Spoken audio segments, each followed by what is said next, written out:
Everyone outside, you may come inside the hall now. The program is about to commence. Please take your seats now. A'udhu billahi minash shaitanir rajim. Bismillahir rahmanir rahim.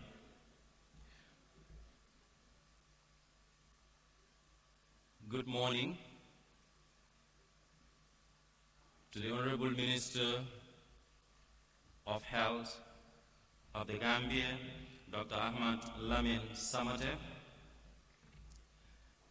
Cabinet Ministers, delegation from the World Bank, development partners, of course, healthcare personnel, PS2, PS1 also, from the Ministry of Health, DPS, directors of the Ministry of Health, and of course all senior staff of the Ministry of Health, and members of various healthcare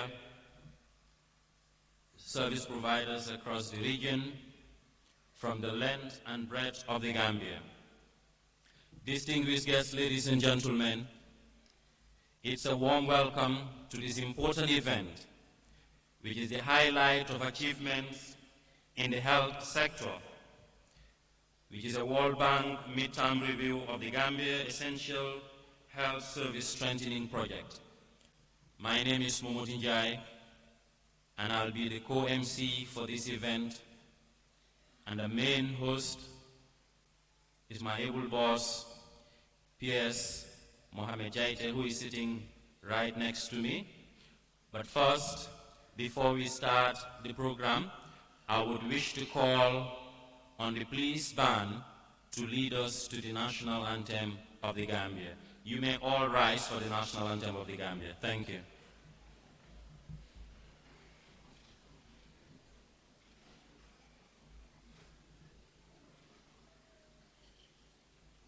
The police band, please.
Thank you very much. You may take your seats.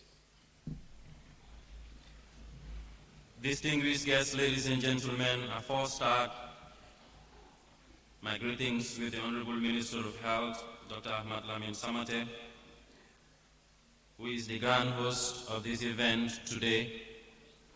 Of course, members of the high table. We are here to highlight achievements of the health sector. From the length and breadth of this country, it is no doubt that the Ministry of Health has achieved a lot. Distinguished guests, ladies and gentlemen, before we go further, I would please want you all to please give a round of applause to the very ministry and the World Bank that has organized this important event. At this point, as tradition demands, we will start with prayers, and I would wish to call on Mr. Lamin Fati to lead us into prayers. Do we have Mr. Fati in our midst? Do we have Mr. Fati in our midst? Or we can have a volunteer to lead us into prayers. Okay. Someone is coming. So it's Ramadan. I believe we have a lot of imams in our midst today. Thank you. أعوذ بالله من الشيطان الرجيم بسم الله الرحمن الرحيم الحمد لله وحده والصلاة والسلام على من لا نبي بعده أعوذ بالله من الشيطان الرجيم بسم الله الرحمن الرحيم الحمد لله رب العالمين الرحمن الرحيم مالك يوم الدين إياك نعبد وإياك نستعين إياك نعبد وإياك نستعين اهدنا الصراط المستقيم صراط الذين أنعمت عليهم غير المغضوب عليهم ولا الضالين اللهم صل على محمد وعلى آل محمد كما صليت على إبراهيم وعلى آل إبراهيم وبارك على محمد وعلى آل محمد كما باركت على إبراهيم وعلى آل إبراهيم في العالمين إنك حميد مجيد اللهم بك أصبحنا وبك أمسينا وبك نحيا وبك نموت وإليك النشور اللهم صل وسلم على نبينا وحبيبنا وشفيعنا ومطاعنا محمد وعلى آله وصحبه ومن تبعهم بإحسان إلى يوم الدين سبحان ربك رب العزة عما يصفون والسلام على المرسلين والحمد لله رب العالمين.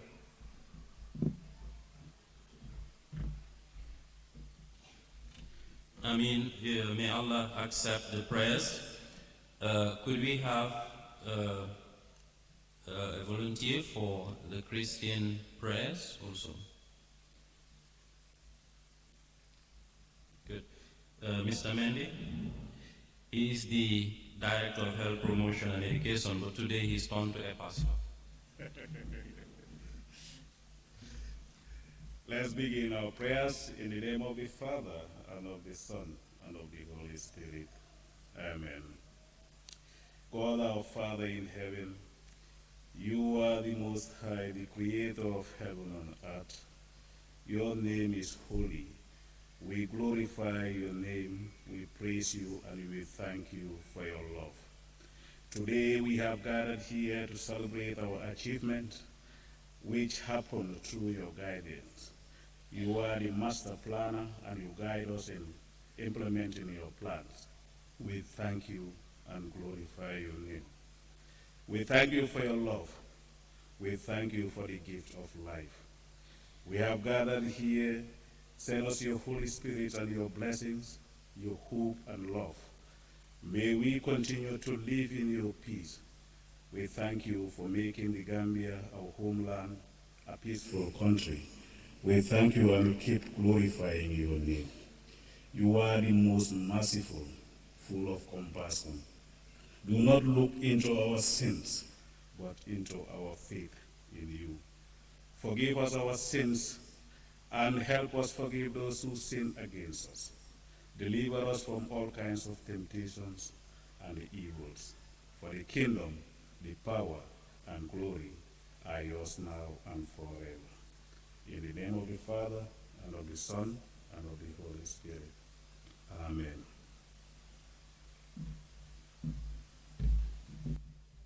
Thank you very much, Mr. Mendy, for those powerful prayers. An extension of a warm welcome to the diplomatic and consular corps, various traditional and of course religious leaders, and importantly, members of the National Assembly, and of course, by extension, all senior and junior officers of the health sector. You are all cordially welcome. Please clap for yourselves.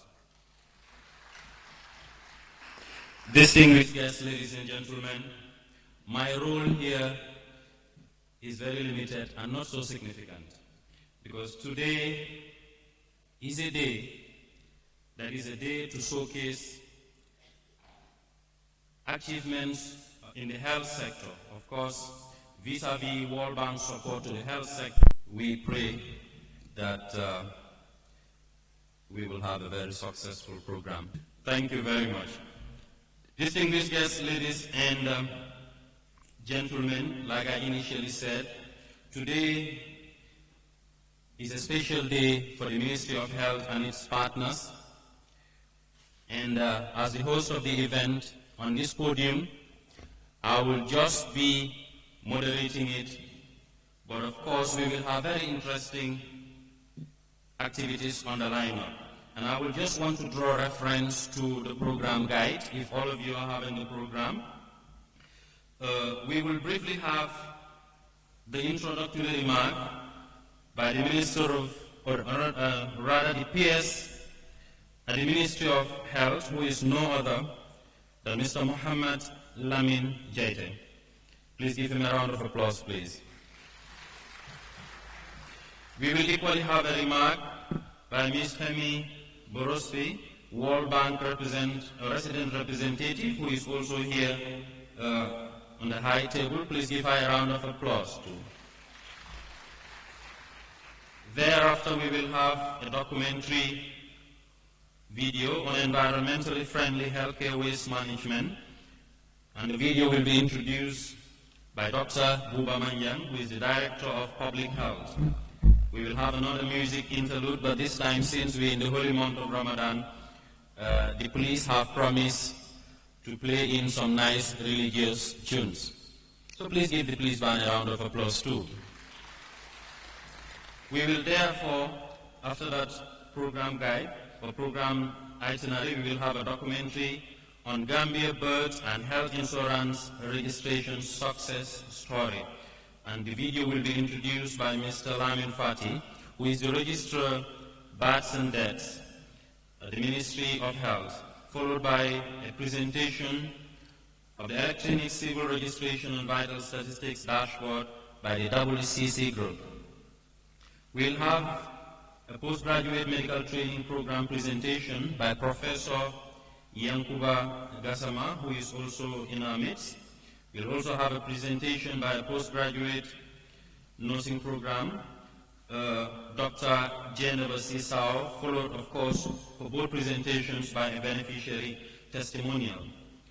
We will have a presentation on the ongoing construction and equipment at Farato of the National Emergency Treatment Center Intensive Care Unit, Emergency Observation and Treatment Center, the National Public Health Laboratory and Training Center, the National Blood Transfusion Center, Conference Center and Diagnostic Imaging Center by SPML Group.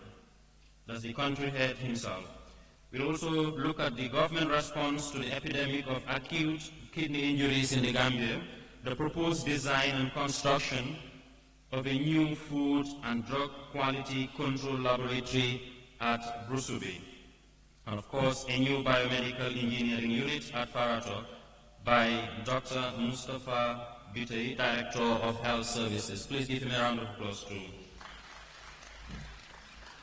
We will have additional comments on the additional constructions and renovations, another 5-minute documentary video on COVID-19 emergency response by Mr. Abdullah Imam Jai, Project Coordinator, Project Coordination Unit at the Ministry of Health. Please give him a round of applause, please. We'll have a project midterm review by Dr. Samuel Mills, who is the task team leader of the World Bank, who is also sitting on the high table. Please give him a round of applause. Of course, importantly, remarks by the Honorable Minister of Health, Dr. Ahmad Lamin Samate. Please give him a big round of applause. He seems very hungry. Can we have another round of applause for him, please? Thank you very much. I know the Ramadan hasn't gone far. We actually had what we call the Hida a few hours ago, so we should be very energetic at this time. So from the address by Dr. Ahmad Lamin Samate, we will have a religious interlude by the Gambia Police Band, and the program shall wrap up. Distinguished guests, ladies and gentlemen, this is the program guide for today, and I wish to also announce that this program is currently ongoing live on all the local national televisions of this country. That is QTV, Star TV, GRTS, iAfrica TV, and Paradise TV. Simultaneously, from the local terrestrial broadcasting, they are also broadcasting it online, so you can also watch it through their Facebook page. Equally also, they have synchronized it with their various radio stations, Paradise Radio, GRTS Radio, Star FM Radio, to make sure this information and this important occasion reaches every Gambian across the length and breadth of the country. Ministry of Health has a lot to celebrate. Please give yourselves a big round of applause. And now, I would wish to hand over the mic to the Permanent Secretary, Ministry of Health, P.S. Muhammad Lamin Jaite, of course, a great man who has been behind the scenes actively participating in this event. Distinguished guests, ladies and gentlemen, please give P.S. Muhammad Lamin Jaite a big round of applause, please. His Excellency, the President of the Republic of the Gambia, Mr. Adama Barrow, represented here by the Honorable Minister of Finance and Economic Affairs, Mr. Sidi Keita. Honorable Speaker and his representative and members of the National Assembly here present, Honorable Minister of Health and other cabinet ministers here present, my colleague, Permanent Secretary too, Dr. Janabaka, and the entire staff of the Ministry of Health, colleague Permanent Secretaries from other ministries here present and other senior government functionaries, the World Bank resident representative and staff, head of the World Bank mission and team members, the resident coordinator and heads of other UN agencies here present, the ambassador of the United States of America, and other members of the Diplomatic and Consular Corps, distinguished audience, members of the High Table, the press, ladies and gentlemen. As I graciously welcome you all, please allow me first and foremost to register on behalf of the Honorable Minister of Health and indeed the entire Ministry of Health fraternity heartfelt thanks and sincere gratitude to His Excellency the President for accepting our invitation. His Excellency's approval of this very important event is yet another demonstration of his passion and strong leadership commitment that he has always provided in our collective strive towards ensuring high standard of quality healthcare delivery in our beloved country, the Gambia. Let me seize this opportunity to express and recognize that in our crusade to better the healthcare system, the ministry under His Excellency's dynamic leadership have been fortunate to have the World Bank among its many dedicated and supportive health development partners, without whose intervention and timely assistance through its country office under the able stewardship of Madame Faye Borfis and our able health task team leader in the passing of Dr. Samuel Lenti Mills. This event and all that it's about to showcase would have been difficult to achieve. We would like to thank the World Bank for being always there for the Gambia.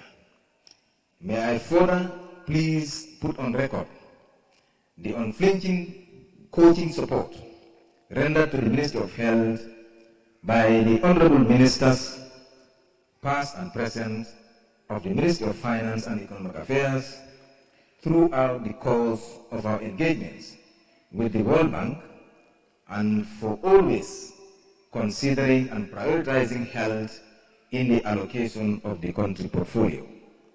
Excellencies, distinguished audience, we are here today to witness this event after a very long and difficult journey. Thanks to the Almighty Allah and our exemplary, hardworking and caring minister, Dr. Ahmadul Lamin Samate.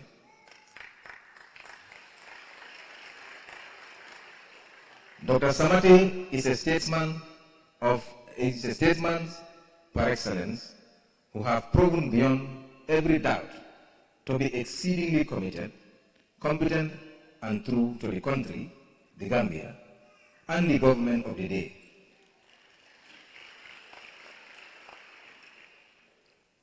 Only Allah the Almighty will reward him for his endless sacrifice and tolerance. On this short note, and without further ado, I wish to wholeheartedly welcome each and every one of you to this highlight event organized to showcase the projects and activities implemented through the funding support from the World Bank to the Ministry of Health. I will not conclude without recognizing in our midst the chairman of the Public Service Commission, who has come to show support to this event. Chairman, you're welcome. May Almighty Allah grant all of us the best reward and blessings of this holy month of Ramadan. I thank all of you for listening. Thank you. Thank you very much, Mohammed Lamin Jaite, PS, Ministry of Health, for that brilliant and wonderful statement you have just made. Distinguished guests, please give him a round of applause once more.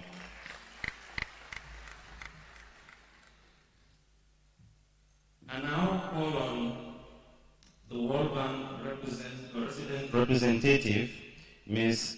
Faye Boroshi, to also make a remark in this important event. Please give her a round of applause, please. Honorable Minister of Finance and Economic Affairs, Mr. Keita, representing His Excellency, the President. Honorable Minister of Health, Dr. Samate. Honorable Cabinet Ministers in attendance, members of the Diplomatic Corps, representatives of the development partners, including the UN and other agencies, Permanent Secretary, and staff of the Ministry of Health, Permanent Secretaries and staff of other ministries and institutions present, staff of the World Bank, ladies and gentlemen. All other protocols dutifully and respectfully observed. You are all welcome. It's really amazing to see everyone here, even as we are starting Ramadan, wishing you all a holy month.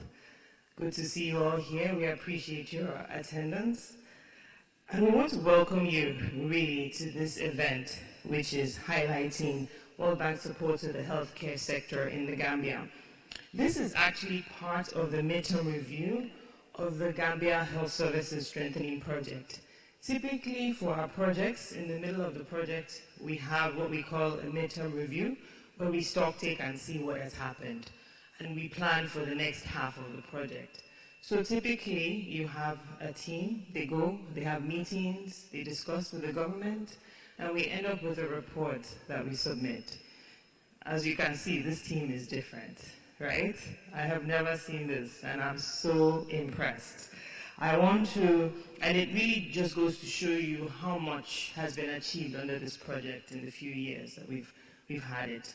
So I want to just take a moment for us all to recognize the task team leader of the project, Dr. Samuel Mills. He has done an amazing job, and we at the bank are just so proud of what he has been able to spearhead with the government of the Gambia over the past few years. I also want to recognize the Ministry of Health, of course, the Honorable Minister, and also the Project Implementation Unit. I mean, I think the Ministry of Health events are the most amazing events I've been to. I've been to several events here. This is amazing. Well done. Well done. So you know how to heal us and also how to, how to keep us entertained. So really, kudos to you. So I'm very honored to be here today to take part in this event, which is meant to highlight, as I said, the achievements registered under the project. Now, the Gambia has seen many positive changes in the health sector over the past few years, and the World Bank is very proud to be part of that progress. What we have been working with the government, really, we ramped up our efforts from the beginning of the pandemic. Actually, our COVID-19 project was one of the first projects in the World Bank across the globe. It was approved in record time in April 2020. And at that time, Sam had even just come to the Gambia, so how he was able to do it, I don't know. I wasn't even here, so I can't take any credit for that. But it was approved in record time at the beginning of the pandemic. And since that time, we have committed $110 million to the health sector in the Gambia. All grants, by the way, grants. I like to make that point.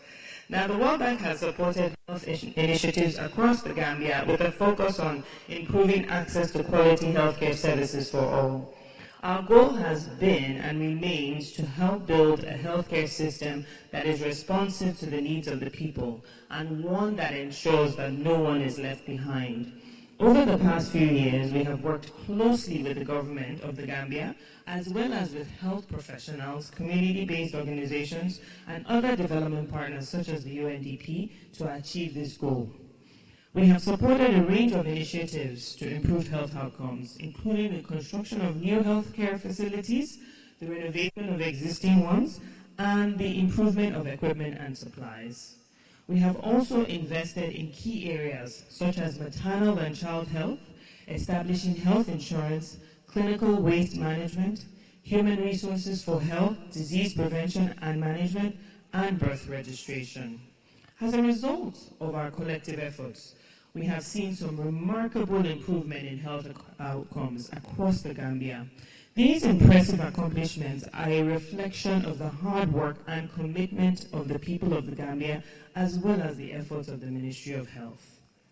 However, we know that there's still much work to be done. The challenges facing the health sector in the Gambia are complex and multifaceted, and they require a sustained and concerted effort from all stakeholders. Now, more than ever, countries like the Gambia need to invest more in strengthening their health services and their health systems to make them prepared and more responsive to future pandemics. Investing in healthcare and making healthcare accessible and affordable for all is critical to achieving sustainable development and ending poverty. In closing, I would like to emphasize that the World Bank remains committed to supporting the healthcare sector, and we look forward to building on the progress that has been achieved so far. We will continue our partnership with the government and the people of the Gambia to build the kind of health system that will provide comprehensive, equitable, and high-quality care for all. We believe that through our collective efforts, the government of the Gambia can create a health system that meets the needs of all Gambians and that serves as a model for the region and the world. Thank you all for your attention, and I look forward to continuing our dialogue and partnership in the months and years ahead. Thank you so much, Ms. Faye Boroshi, for that statement. As the MC, I actually had no intention of taking the mic from you because the speech was just excellent. So please give her a round of applause, please.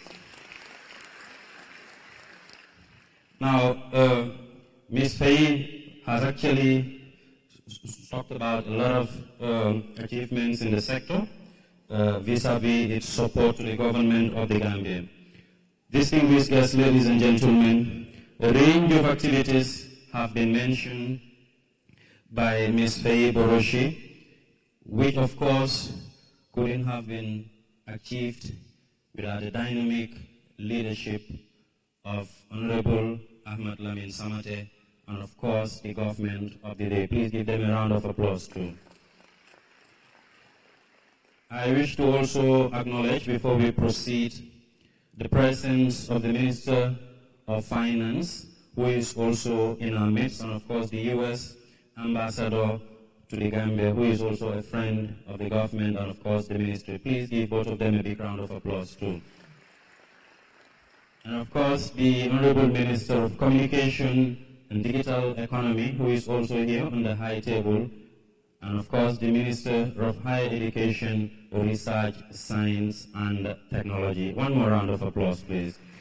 I think this shows the relevance of the program attached by government to the health sector. And not to be biased, I think the health sector is a winning sector. Honorable Minister. So all members of the healthcare providers of the health sector, please give yourself a big round of applause for this event. At this point, I would want to invite Dr. Buba Manyan, who is the Director of Public Health, to introduce a video. There's a documentary video on environmentally friendly healthcare waste management in the Gambia. Dr. Manyan, please give him a round of applause. Assalamu alaikum. Good morning to you all. I'm introducing a video that shows the work that Ministry of Health, with support from World Bank, did in this country for our population. The achievement is not only Ministry of Health, but all of us. Can we clap for ourselves? So the Ministry of Health made an assessment, and we noticed that clinical waste is already a problem. And to solve the problem is not business as usual. So we went in for high-class incinerators to be able to solve the problems, and you will see them working. Gradually, we will be there. We have 7 incinerators in all the 7 regions, covering all the health facilities. We equally went further to provide 40 high-class incinerators for each of the health facilities across the country, in all regions. We also have the EcoSteel 250 series at Farato, and also 75 series at Edward Francis Bowl Teaching Hospital. This is intended to solve our clinical waste management problem in this country. So let's see how it goes. Thank you very much. Enjoy the video. For many years, clinical waste management has been a nightmare for the Gambia. Stockpiles of clinical waste are gathered around various hospitals and clinics across the country undisposed. Today, what His Excellency is inaugurating is the Clinical Waste Management Center, the first of its kind in the history of this country, and many other neighboring countries don't even have such facilities. Now, so we have 2 plants, the EcoSteel plants. The smaller one is located at the Edward Francis Bowl Teaching Hospital, that's the EcoSteel 75. The bigger one is located at the Farato, where we are, His Excellency is inaugurating this May. That's the EcoSteel 250. Now, these use modern waste management technology. They use a microwave system that's going to microwave whatever is put into them and then sterilize them and make them not dangerous for the human beings. And then the residue will be discarded or used for other things. We also have refrigerated waste trucks. Before now, hospital waste are collected in open trucks. Prior to COVID-19 pandemic in March 2020, healthcare waste management was virtually non-existent in the Gambia. From Banjul to Brikama, healthcare waste was burned in the open, and this led to the release of harmful air pollutants. These air pollutants can cause cancer and have other adverse health effects. The World Bank financed COVID-19 projects has invested over $5 billion in establishing environmentally friendly healthcare waste management system in the Gambia. We have in Sana 8, that is an incinerator that we station in various health regions. We have in Sana 8 station at Kotu, Central Medical School to serve Western one health region. We have another one station at Kafuta, that is to serve Western 2 health region. We have another one station at Farafenye to serve North Bank East health region. We have another one station at North Bank West in Esau to serve North Bank West. We have another one station at Bansan, serving the Central River region. We have another one station at Yorobao, serving the Upper River region. Another one at Soma, Mansakonko, serving the LRR region. So all these regions have this magnificent material. My name is Favor Ekuma, and I am a biomedical engineering technologist for biowaste management and incineration. So basically, this is an incinerator machine for biowaste treatment. That's the fuel tank to supply fuel to the incinerator. The control board, this is where the entire control of the incinerator happens. This is the sensor. It measures the fuel in the tank, primary chamber and secondary chamber, and the burners for both the primary chamber and the secondary chambers. Okay, so see it open? Yeah. This is the means. The primary chamber, let's say, where the loading happens. And here is the ash door. It's recommended to always have your PPE on. That's your personal protective equipment.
Thankfully, today the story is different.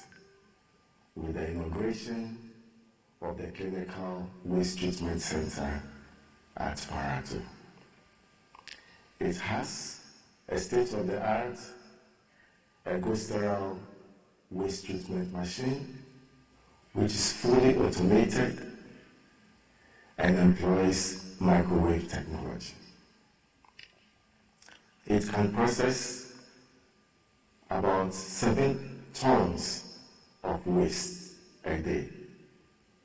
So it is capable of handling the waste from all the way that is generated from Banjo to Mbrekama. There are also 4 waste refrigerated trucks along with 120 wheelie beams that can transport the waste from the health facilities to the clinical waste treatment.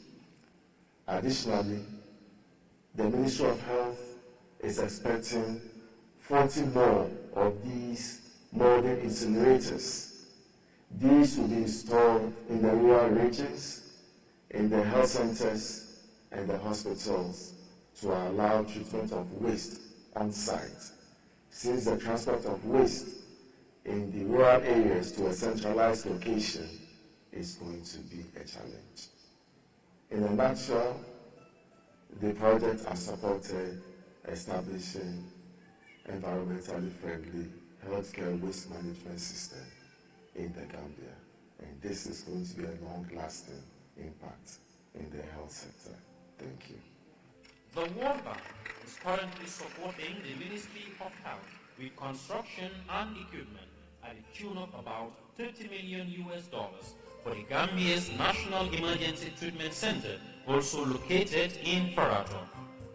This important facility shall include intensive care unit, emergency observation and treatment center, National Public Health Laboratory and Treatment Center, National Blood Transfusion Center, Diagnostic Imaging Center, and a conference center. This has come at the right time, when the Gambia, like many countries around the world, battle to contain the spread of COVID-19.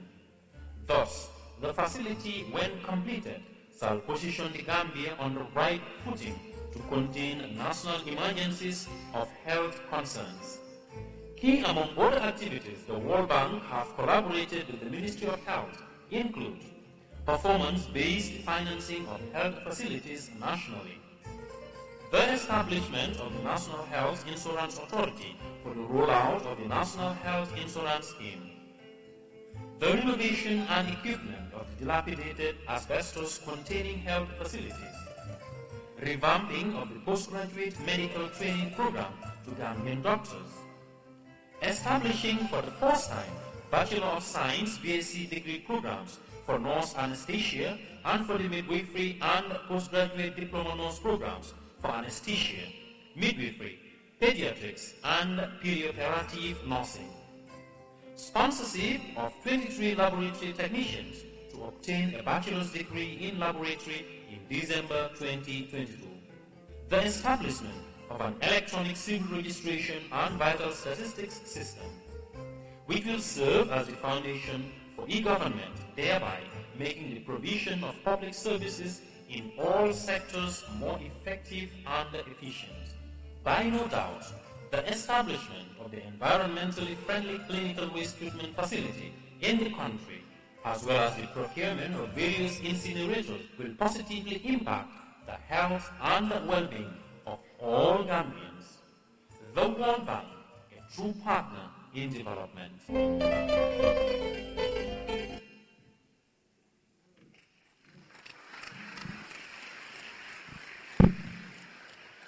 Distinguished guests, ladies and gentlemen, I think the video spoke for itself. So the MC was about to say, please give the minister a big round of applause. He already did. But please give them one more, please. Now, I have the singular honor to call on the police band to give us a brief entertainment. Then that will be followed by another video to be presented by the Registrar Birds and Deaths, Mr. Lamin Fati. The Gambia Police Band, please. Music interlude.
Thank you very much, the Gambia Police Band.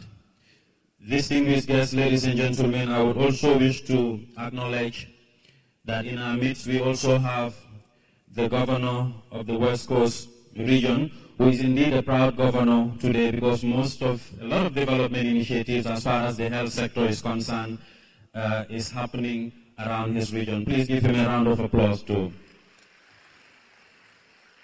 I also wish to add that the Ministry of Health communication unit is also doing live streaming of this event via its social media handles, that is the Facebook, the Instagram, so you can also get it there. So we have the TV stations plus the radio stations, and of course, Ministry of Health also doing the live streaming on its social media handles. Distinguished guests, ladies and gentlemen, I now invite Mr. Lamin Fati, Registrar, Births and Deaths at the Ministry of Health. Please give him a round of applause, please.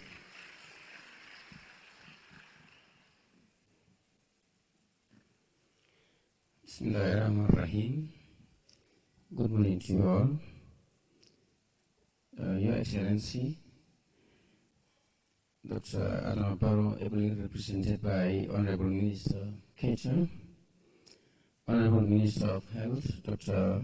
Ahmad Lamin Samate, Permanent Secretary, Minister of Health, World Bank Country Representative, our able TTL, Dr. Samuel Mills, PC Coordinator, Health Directors, all protocol duly observed.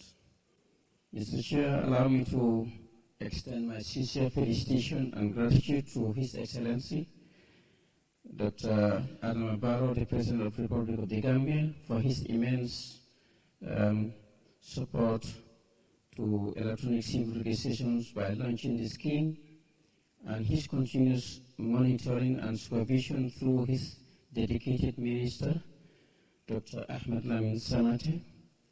The transmission process of birth registration from manual to digital has been accomplished thanks to the support of the World Bank and the dedication of the Gambia government. Thus, the video we are about to show will highlight more on the journey and its success stories.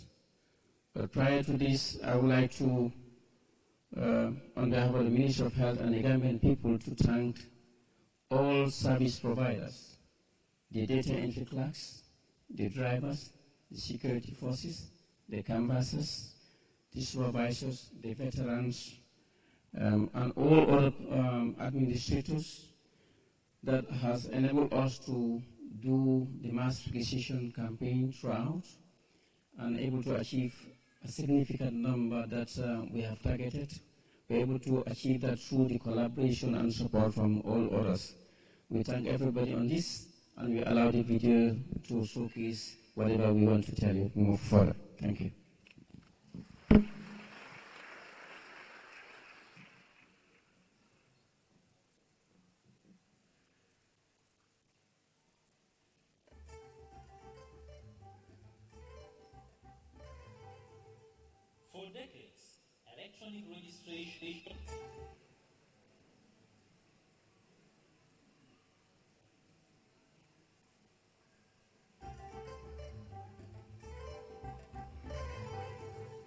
For decades, electronic registration of births and deaths of Gambians and those living in the Gambia was virtually non-existent. Stockpiles of manual registration books dating back to time immemorial had existed for several years, making retrieving and processing of vital data a challenge. This is now set to change. The systems all along had been ledger manual process, and we have challenges along the line. This includes the data collection is one, archiving the data is two, retrieving the data from the database is also a problem. So if the people should get lost of their certificates, they find it difficult to retrieve the certificates. And also those registered in the provinces, you cannot have their data at the central level. The Ministry of Health, with support from the World Bank, in its strive to digitize the civil registration and vital statistics systems in the country, embarked on a mass birth registration and health insurance membership registration across the country from August 1st, 2022 to December 2022. It started in the West Coast region, to the North Bank West and the East, to the Lower River region, to the Central River region, and finally to the Upper River region. The National Health Insurance Scheme is a scheme that is going to be rolled out by government to ensure that families, communities have access to health service at a cost that they can be able to afford. And then the insurance scheme also will also be there to ensure that people also are able to, to ensure that they don't incur cost on healthcare service delivery. For example, if they are to seek for services, the cost should be at a cost where they can be able to afford. Congratulations to the Ministry of Health for embarking on a journey to make civil registration and vital statistics and health information system fully digital in the Gambia. An electronic CRBS system has multiple benefits for individuals and the society as a whole. It is a foundation for e-government and will allow several sectors to provide public health, essential public health services which are effective and efficient. The birth certificate with the national identification number assigned to it will facilitate enrollment into the National Health Insurance Scheme. Can you imagine the additional resources that would have been required if the government had decided to undertake a standalone registration into the National Health Insurance Scheme? His Excellency Adama Barrow, President of the Republic of the Gambia, along with the First Family and Honorable Minister of Health, were registered in the presence of the media.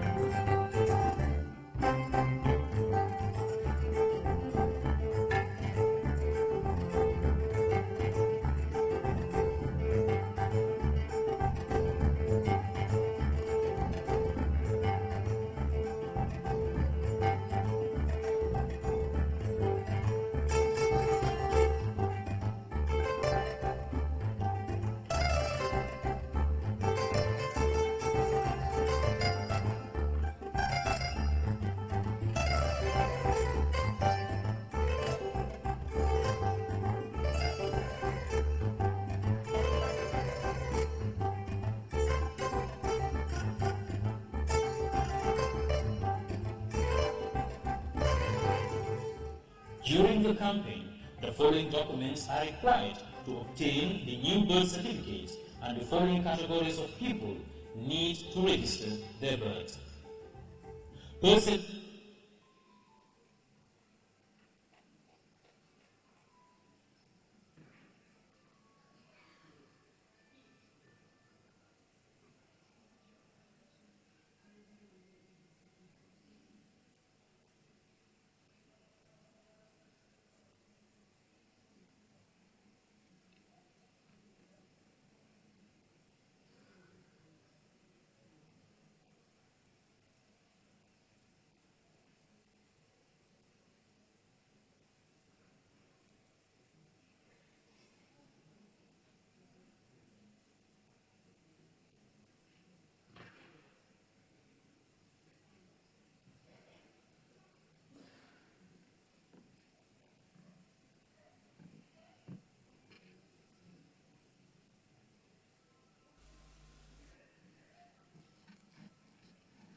National identity card or an infant work during the campaign, the following documents are required to obtain the new birth certificate, and the following categories of people need to register their birth. Persons born in the Gambia to one or both Gambian parents. Persons born in the Gambia to parents who are non-Gambians. Persons born in the Gambia to parents who are refugees or residents in the Gambia. Persons born outside the Gambia to Gambian parents. People who want to register should bring the original copy of an authentic birth certificate to get a new electronic birth certificate with security features that are difficult to forge. No other documents are required if you have a birth certificate. If you do not have a birth certificate, you can bring one of the following documents: a valid national identity card, or an infant welfare card, or an antenatal card for a newborn, or a passport or an alcalos attestation, endorsed by the Chief District Executive or Mayor. However, if you are under 50 years old, then you need to also bring along supporting documents from one or both biological parents, including a parent's birth certificate, or a parent's national identity card, or a parent's infant welfare card, or a parent's passport, or a parent's death certificate. If you are 50 years old or older and registering yourself, then you do not need to bring your parents' supporting documents. To obtain a national health insurance card, you need to be a Gambian. If you are not a Gambian citizen, but you are a legal resident in the Gambia, then please bring along your resident permit or any documentation indicating legal residence in the Gambia for at least 6 months. The procedures at the registration center are as follows. You must be physically present, that is, appear in person at the registration center. Under age 0 to 18 years are to be under the company of a caregiver. At the registration center, all are required to follow the queue except the elderly, pregnant and lactating mothers, the sick and differently abled. Hand over all required documents to the registration officials for processing and registration. A birth certificate and a national health insurance card will be issued after the completion of the process. The NHIS will cover many health services you may need, such as outpatient and inpatient services, dental health services, immunization, eye care services, maternity care, internal medicine, pediatrics, and emergencies. When a person goes to a registration center, his or her biographic information, such as name, sex, date of birth, and so on, is recorded electronically, along with having his or her photograph taken.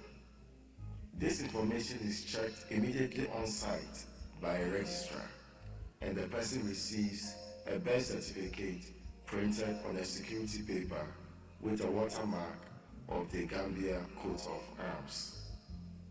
The birth certificate has a national identification number and a QR code printed on it.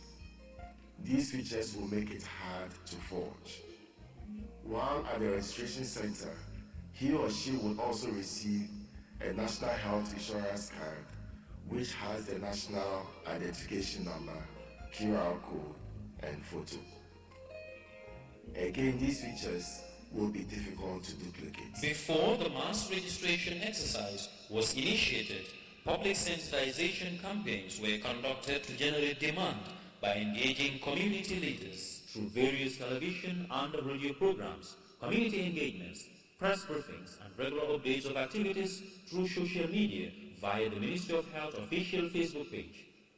Enquiries are also made available through a toll-free line 1025.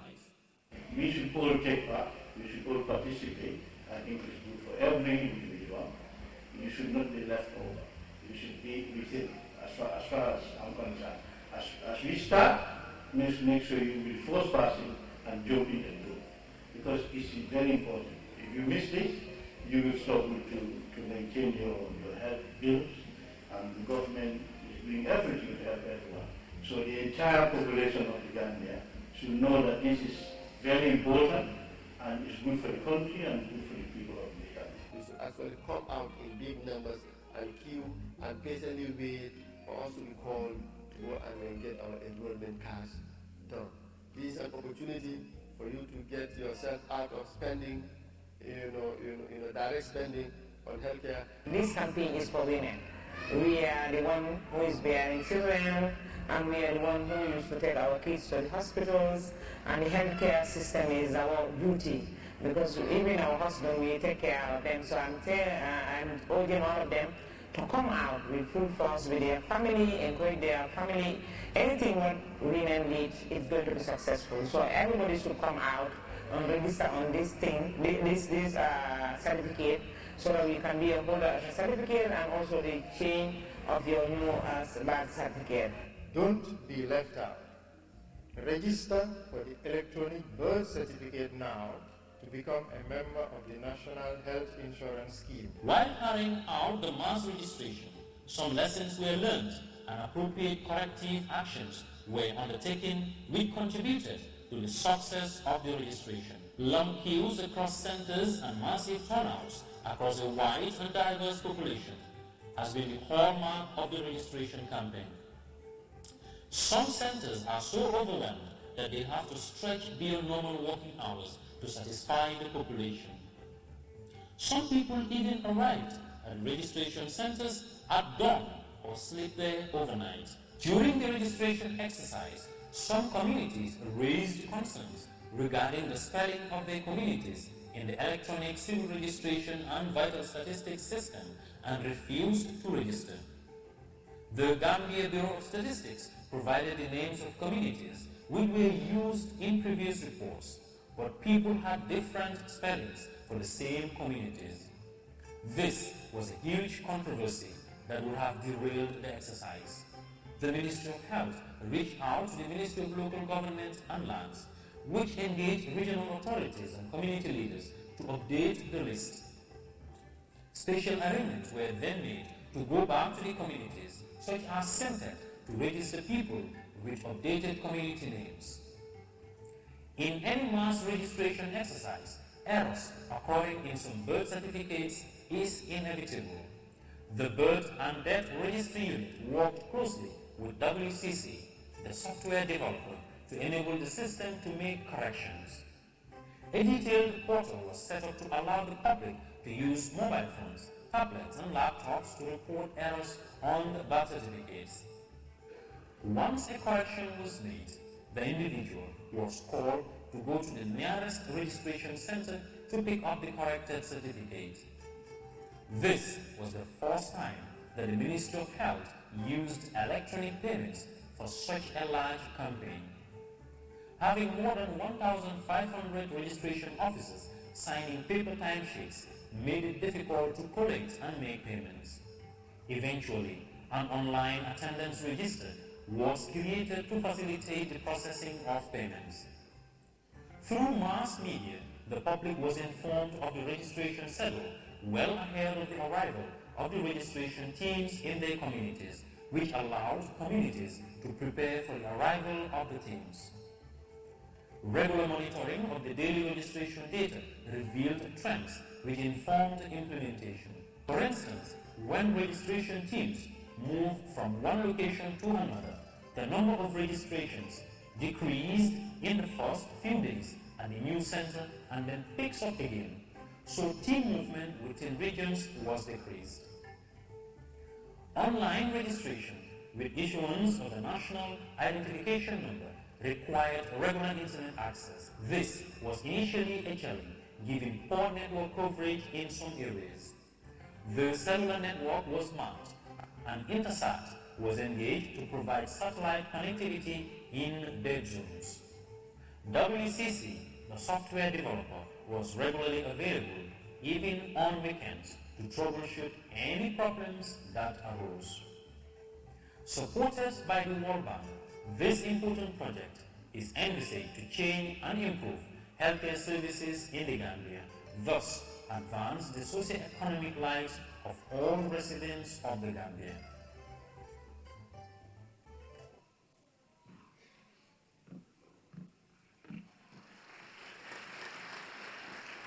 Thank you. Thank you very much. Distinguished guests, ladies and gentlemen, you've seen it for yourselves. I think all the videos that have been played gave everybody in the hall and those watching out there the enormous job that the Ministry of Health of the Gambia and its partner have been doing for the past few years and months. Distinguished guests, ladies and gentlemen, it was not an easy task to put all those together. So please give all the staff of the Ministry of Health who were directly involved in the compilation of those videos. Now, it's now time for us to have presentations. And at this point, I would wish to invite Professor Yankuba Kasama, who is doing a presentation on a postgraduate medical training program. So Mr. Gassama, or Professor Gassama, you are welcome on stage. Okay. So he will be making presentations and you will be watching it directly on the two giant screens and the screens right in front of the VVIP. Thank you very much. Professor, the stage is yours. Thank you. Yes.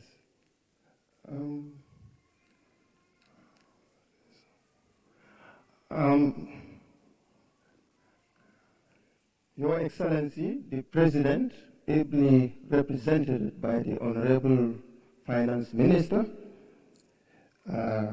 His Excellency, the Honorable Minister of Health, other executive members present, the World Bank country representative, the UNDP rep, the American ambassador, members of parliament, and our honorable postgraduate trainers here present, ladies and gentlemen, all protocols respectfully observed.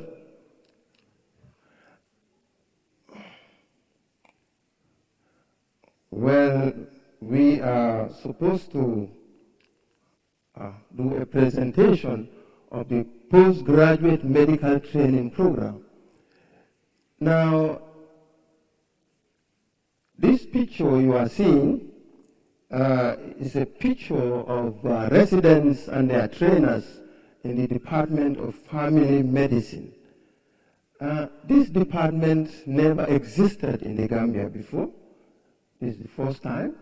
What happened in the hospital was the polyclinic that everybody knows in Banjul was converted into this department with resident doctors being trained there by trainers.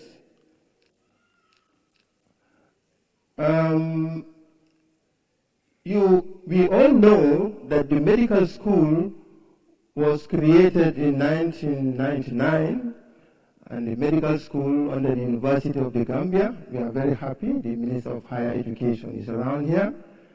He produced more than 300 medical doctors since 1999. But these doctors, definitely when they graduated, actually, they had no career pattern. It was full stop. They didn't know what to do. Because under normal circumstances, anywhere in the world, when doctors graduate, they should specialize. They should all specialize in their respective departments so that they can serve the population properly at the highest standard. Since that happened, only probably one specialized in ophthalmology and two in OBGY, and of course, the ones who specialize in this now, they are heading our ophthalmology unit and the department of BGY. And of course, a dozen doctors or so went abroad. The government sent them to Ghana, Nigeria, and so forth to try to specialize. But they went up to midway, to membership level, and they all came back because that is very, very, very expensive for government. So that is why it is very important this program develops in this country, this program which is sponsored by the World Bank, thank God, very long overdue. And this program started because there were certain conceptualization meetings before. We all remember when the West African College of Surgeons had their meeting in Banjul in 2018. That time, the physicians of West Africa were also there. They talked about how Gambia can start its own postgraduate medical training as it happens anywhere else in the world. And of course, there was also a meeting the following year in Dakar, the West African College of Surgeons meeting, and all the Gambian surgeons met. The Honorable Minister himself was there then. That time he was the Chief Medical Director of our only teaching hospital. And we all thought that definitely it's high time we start our own postgraduate medical training program to actually give more opportunities to our doctors that we already have on the ground. It started, and of course, the surgical department got accredited, and the OBGY, the surgeon, started before the physicians. And in 2020, we thank God that the World Bank came to the rescue through the assistance of the Honorable Minister so that this program could start in earnest. Well, it has started now, and we have at the moment on the ground about 18 postgraduate consultants, expatriates, who are in country training these young Gambian doctors to specialize at home in the Gambia with us. This is a picture. This is a picture of some of these consultants when they paid a courtesy call on our Chief Medical Director in the EFSTA Teaching Hospital, with the Deputy Chief Medical Director and the Chairman of the Hospital Management Board. So these are the list of these consultants who are here with us today in this hall. You can see that we have one for pathology, which doesn't exist in this country. We have 3 for family medicine, and we have 2 for dental surgery, facial maxillary surgery, and we have about 5 for internal medicine and family medicine, and many other departments. So there are 18 in number. These consultants are training the young doctors, but these young doctors must pass. These young doctors are medical officers already, working across the length and breadth of the Gambia. They must pass their primary examinations, and these examinations are usually set up by the West African College of Surgeons or the West African College of Physicians. And you can see that at the moment we have about 49 of them that pass their primary exams, and they are all appointed as registrars in the hospital, in the EFSTH hospital, and they are being trained by these consultants. Now, when they are registrars for about 3 years or so, they sit another examination called membership examinations. When they pass that, they will be promoted to senior registrars, and we have about 18 of them being trained in the hospital. So the total number of trainees we have, of course, to have this, it means colossal work went into this program, definitely. It's about 67. So 67 young Gambian doctors are being trained in the EFSTA to specialize in various specialties to serve the Gambian people. This is what is happening. Since it started, all through the help of World Bank, we scored a lot of successes, definitely. For this program to start, you must get accreditation for the departments that they are being trained. That means, accreditation means the training they are undergoing would be recognized and would be approved by one of those colleges, the West African College of Surgeons or Physicians. And I must say that in the EFTL department now we have about 8 departments that are accredited for such training. The pediatric department is one of them. It is fully accredited. Well, if we say accreditation, it means a lot. It means you have to get the trainers in place, you have to get the trainees in place, you have to have the infrastructure, you have to get all the equipment in place. So it is a very expensive business, definitely. And the Department of Orthopedics and Trauma is also accredited, and doctors are being trained in this department. Department of Obstetrics and Gynecology, and of course the Department of General Surgery, Internal Medicine is accredited, and even we got this accreditation with collaboration as a joint venture with the Medical Research Council. So, anesthesia department is accredited, family medicine department is accredited, and of course, another success story we achieved was to establish a computer-based examination center, which never existed before. Before, what was happening, these residents were taking their exams, they were invigilated on paper, and those papers are flown to the colleges in Nigeria or Ghana, they were marked, and then the results came. But nowadays, we do all this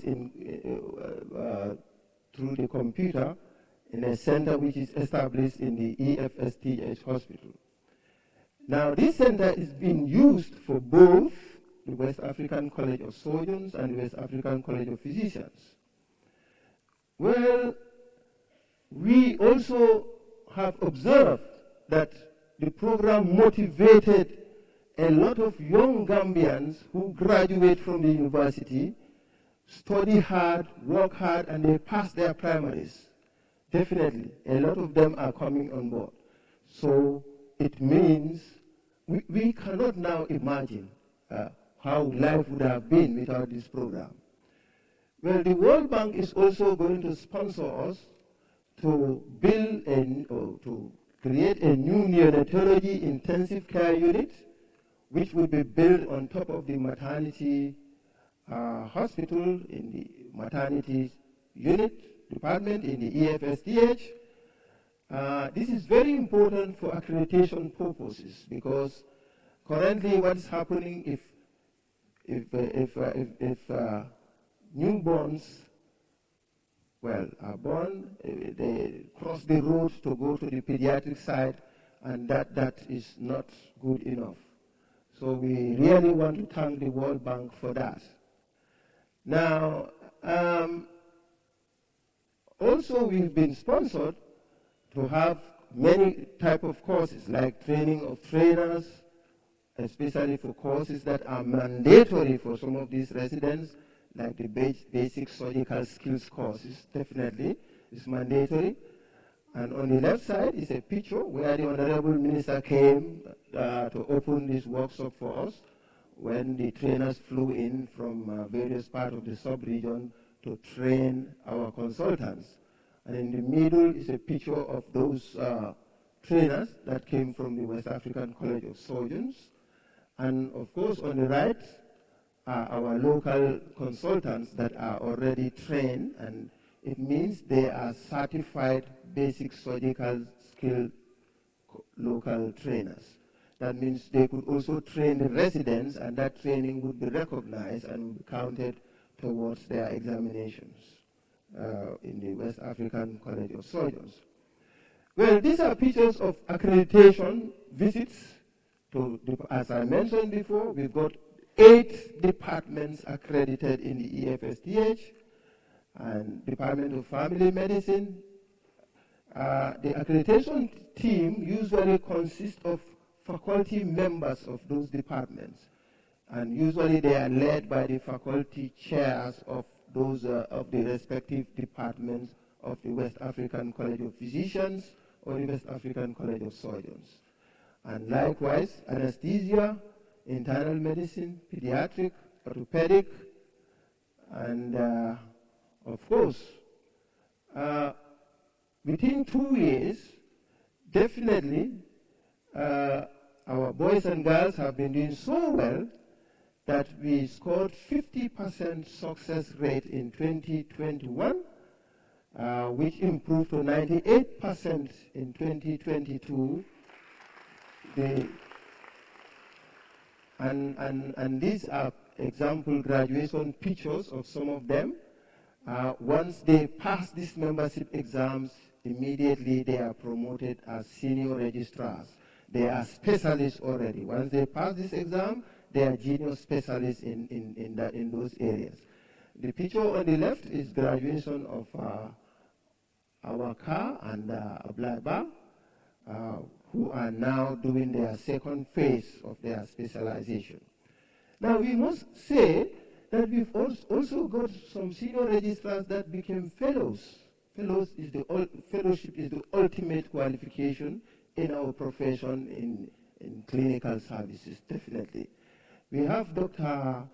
Jan, who is a fellow of the West African College of Physicians, and Dr. Jaite, who is also a fellow of the West African College of Physicians.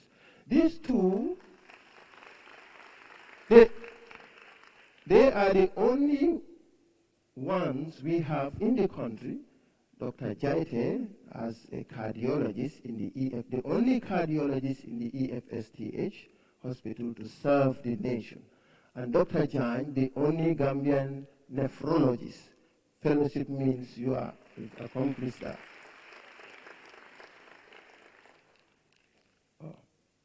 Well, these are the newly graduates, the new graduates who just newly graduated. They got their memberships. You can see them. They worked very hard. They had to work very hard to reach this level. You can see Dr. Sow, Dr. Dado, Dr. Kasama, Dr. Kamara, and all these people will serve our nation in the highest standard ever. So this is what is happening now. Well, these are group photo of all the graduates recently who graduated as members, specialists in their respective areas. And of course, this is a picture of the executives of the executive members of the West African College of Surgeons. Now, you would know that the World Bank supported us. As we are doing this, you can imagine, I am always talking about the West African College of Surgeons or the West African College of Physicians. But as every other country does, it would be high time in the Gambia we develop or we create our own College of Physicians and Surgeons. That's what every country does.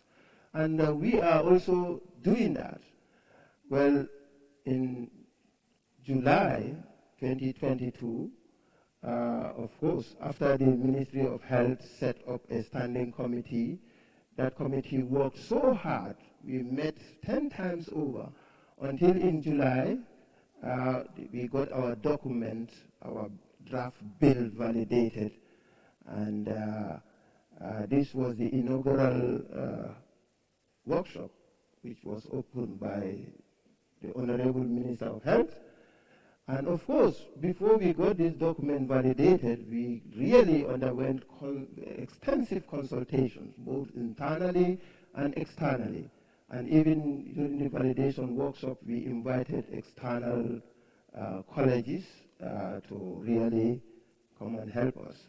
So this document is already validated, and it is in the Ministry of Health now. I think it should be coming. The minister would take it to cabinet for cabinet approval, and it would be taken to Parliament. And we hope when we get Parliament approval, then we would get the bill of the College of Physicians and Surgeons of the Gambia. So that is very important, so that definitely we could sustain all what we are doing now.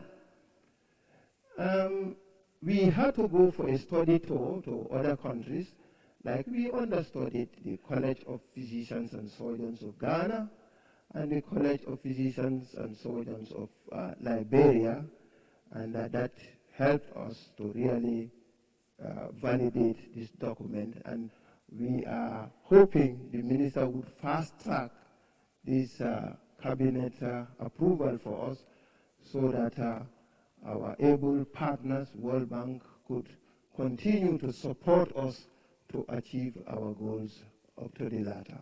Thank you very much, and we look forward to support from other development partners.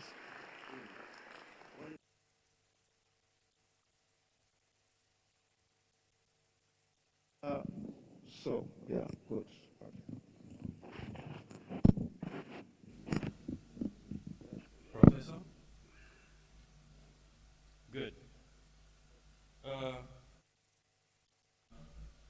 Professor Kazama for that brilliant presentation. Please give him a round of applause, please.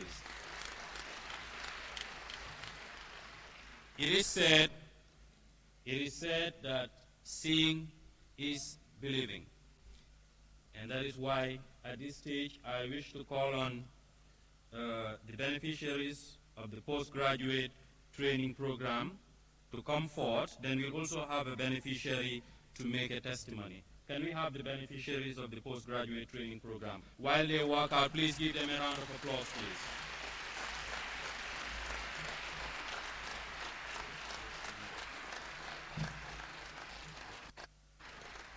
Can we have the one doing the testimony to be on the podium here? Yeah.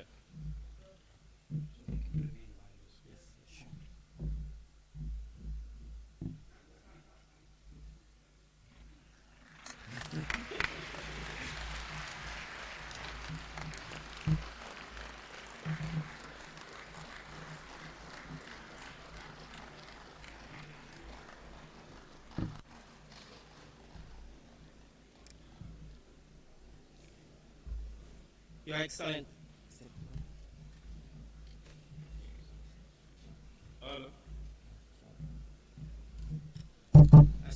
Yeah. You may take your seats. Thank you.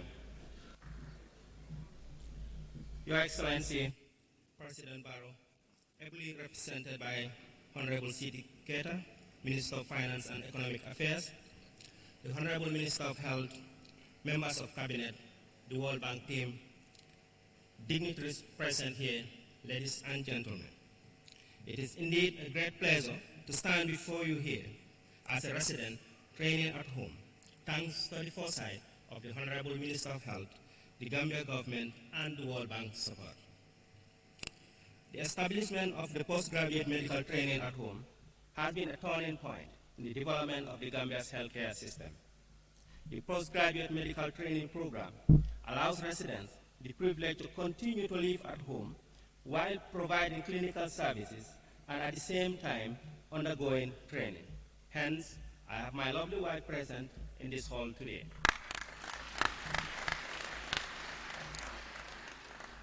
This would have not been possible if I were in Dakar or in Dakar, Senegal, or Abuja, or Accra, or anywhere else in the world training.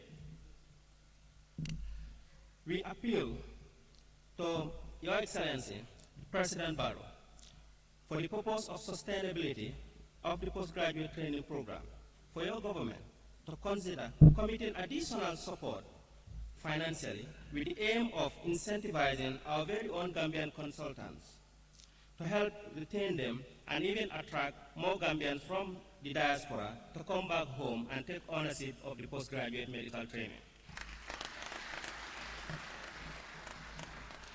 Certainly, the World Bank support program shall one day phase out, and we must, as a country, ensure that the postgraduate medical training remains alive, and not just alive, but robust and flourishing. The postgraduate training program is indeed His Excellency's legacy. We continue to thank the World Bank for supporting the postgraduate training program.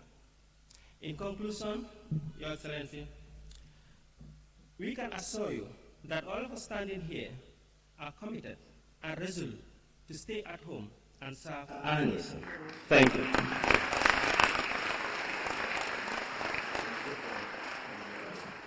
Distinguished guests, ladies and gentlemen, I would want you once again to please give them a big round of applause once more while they are ushered for a photo shoot outside.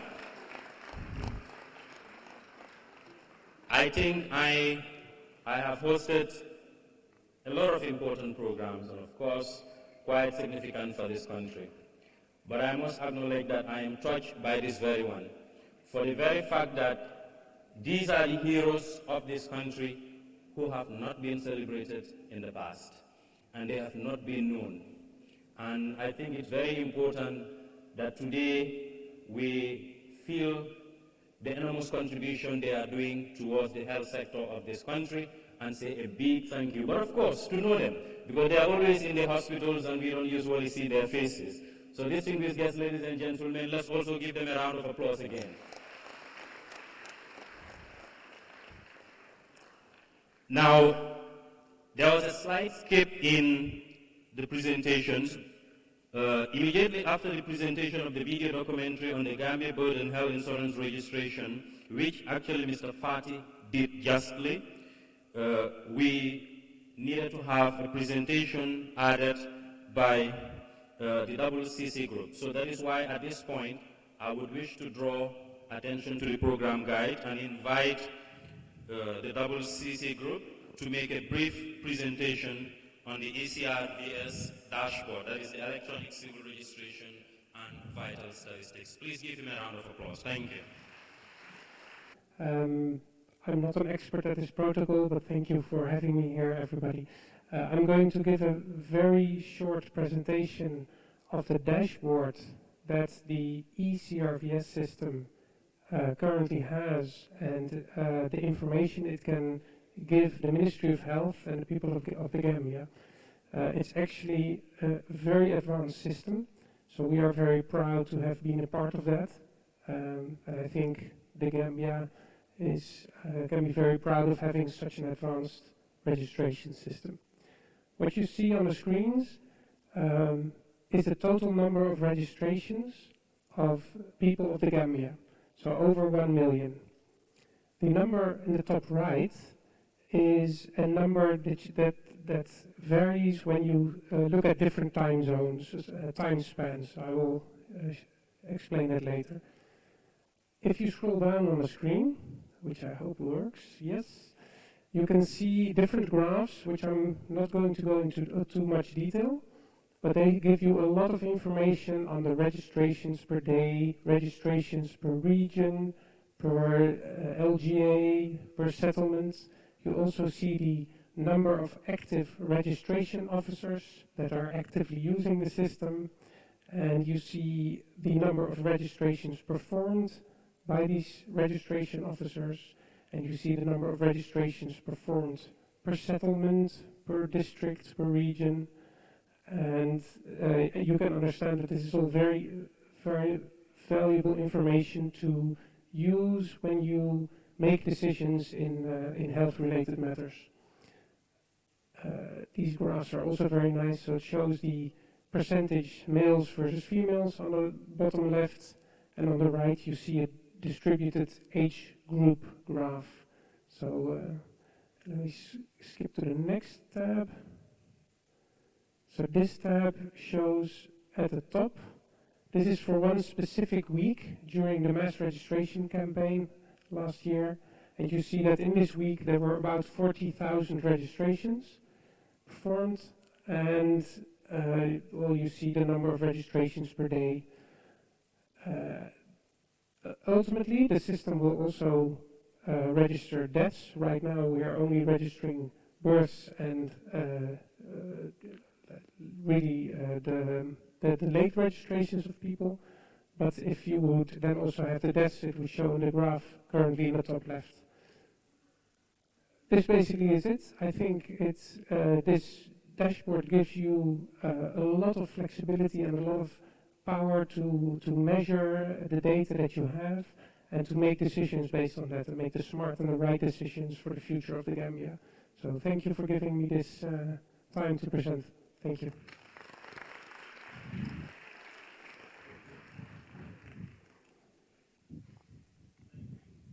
Thank you very much.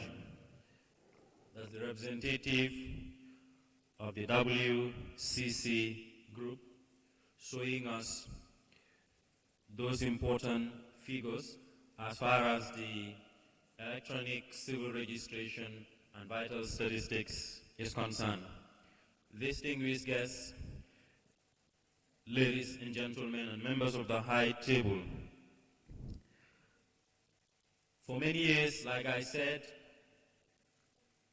the Health Ministry and its partner have achieved a lot, as evident in the presentation by Professor Yankuba Kasama. And we've seen our own people, Gambians, taking the lead and taking center stage as far as the health sector is concerned. Before, it wasn't the same. But now, things have drastically changed under the leadership of the Honorable Minister and, of course, the dynamic leadership of His Excellency the President of the Republic of the Gambia, who is not here, but I'm sure his heart is also here. So let's also give him a round of applause in absentia, please.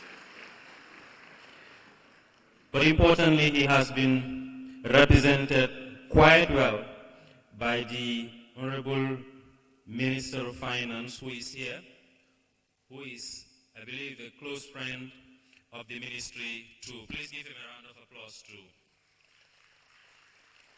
At this stage, I am so excited to invite another lady on the podium, this time to make a presentation on the postgraduate nursing training program.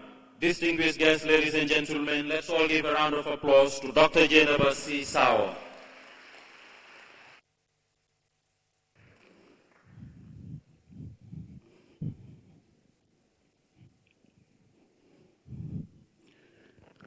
Mr. Chair, kindly allow me to stand on the existing protocols that were established earlier by previous speakers. My name is Dr. Jennifer C. Sauer. I am a nurse, a senior lecturer, and head of Department Nursing and Reproductive Health. Let me begin by appreciating the Minister of Health through the Health Minister, Dr. Ahmadou Lamin Samate, and then the World Bank rep, Dr. Samuel Mills, for giving us the opportunity to train professionals, midwives, nurse anesthetists, pediatric and perioperative nurses, which is timely and highly needed by the country. We are indeed grateful. This training or capacity building will significantly improve maternal and child health indicators in the country, no doubt about that. And then we'll also bridge the needed gaps when it comes to human resources for health at the Ministry of Health. Having said that,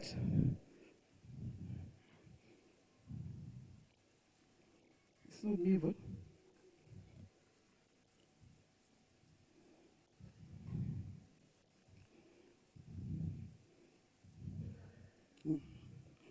okay, thank you.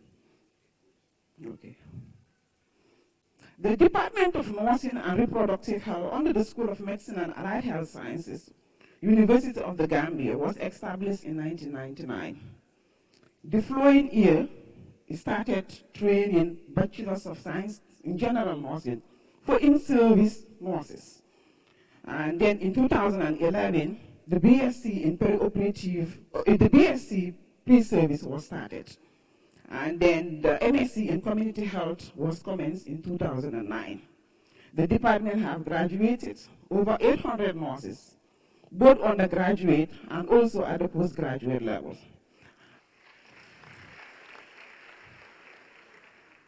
These nurses are found throughout the country, in all settings, both private and public, occupying senior and middle level positions, and thus contributing significantly towards the socio-economic development of this country.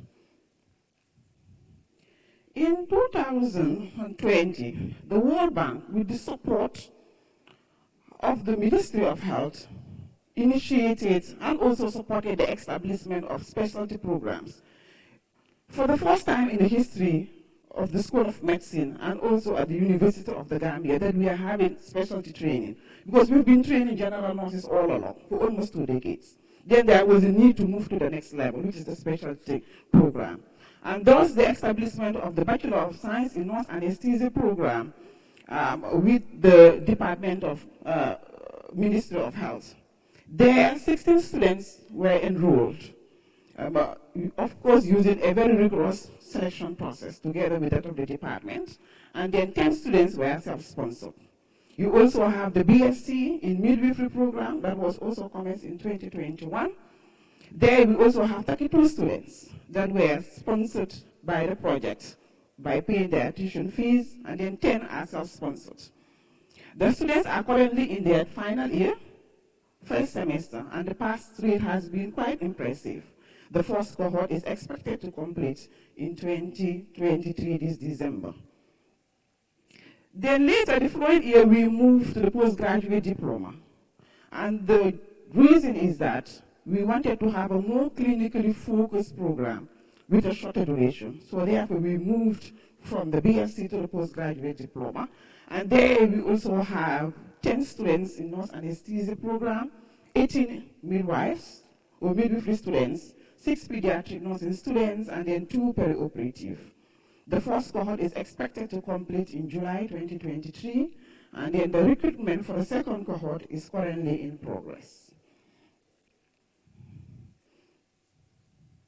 These are some of the midwifery students that are currently in the program. Then you also have some of the pediatric students with the program coordinators, and also some of the lecturers who's in there. There you also have the nurse anesthetic students in clinical practice, with some of the clinical supervisors. Then you also have some of the staffs under the Department of Nursing who are very dedicated, very passionate about the program, and they are helping to move the nursing department to higher levels. Then you also have the program coordinators. Each of these programs has a coordinator. And the midwifery program is being coordinated by my colleague, Mrs. Rachel Mendy, the nurse anesthesia program by my humble self, the pediatric nursing by Dr. Haditun Kuraba, and the perioperative by Dr. Thomas Sengol. Similarly, the project is also helping us to implement the program with the support of all the lecturers that were recruited from the diaspora. And one of them is Mr. James Ajusieni Bagbe from Ghana, and also Mr. Lani Swaret, that is being paid by the ministry. Then another important milestone within the department, which is the establishment of the simulation lab for the first time in the School of Medicine and Allied Health Sciences, and in the UTG in general. The project procured equipment and supplies, thus enhancing teaching and learning, which is very key, because you cannot teach most of these skills without a lab. You must have a lab. And then definitely we are very much appreciative of the projects for having, for the first time, a clinical stimulation laboratory at the School of Medicine and Other Health Sciences. And these are some of the pictures, as you can see, the students in the lab doing their clinical practicum. Then here also we have some other dummies. These are just samples of the materials and equipment that were bought by the project. Then we are also supported by office equipment to facilitate teaching and learning still within the department. And then we receive 8 laptops, 4 projectors, 2 desktops, 2 scanners, a photocopier, and a printer. So on behalf of the University of the Gambia, and my humble behalf, I wish to thank the World Bank for coming to our support to make sure that specialty nurses are trained within the university. And this is definitely a great achievement and a milestone, not only to the Ministry of Health, but also to the University of the Gambia. And then we are also looking forward to having more partners to implement more and more programs. On that note, I wish to thank you all for your kind attention. Thank you.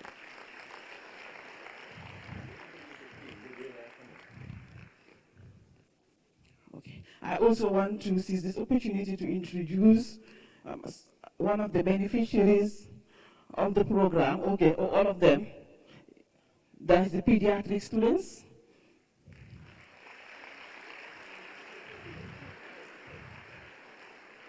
Because when you now look at in the country, our pediatric indicators are very poor.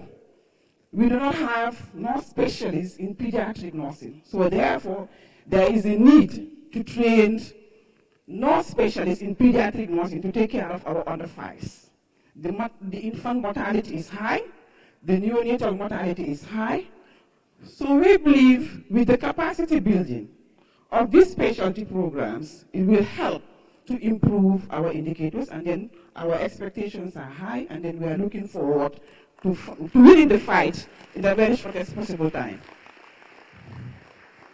The same thing also applies to midwifery, nurse anesthesia, and also perioperative nursing. So on that note, I want to allow one of the beneficiaries to speak on behalf of their class. Thank you so much.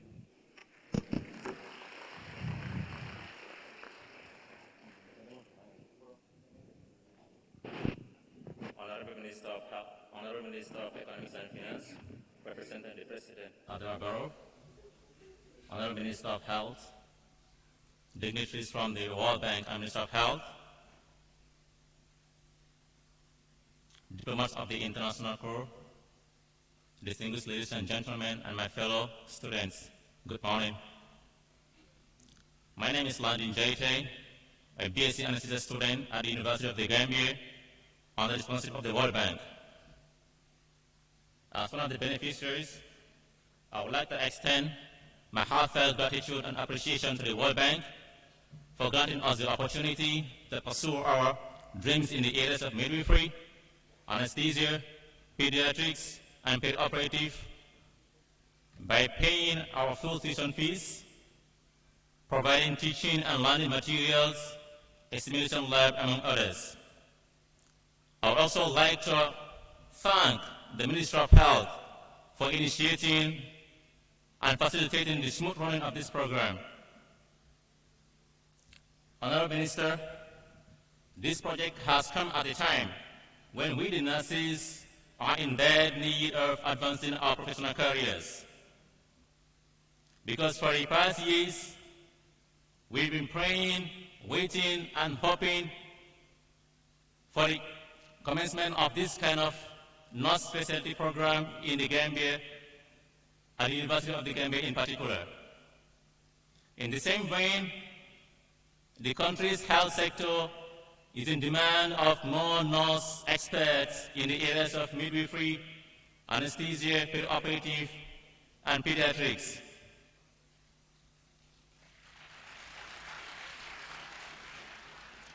Fortunately, this incredible project has provided a solution to this challenge. As I'm speaking, 84 students, including PGD and BSc, are currently benefiting from this project. And for the first time in the history of the Gambia, we have home-trained pediatric nurses who are currently on internship.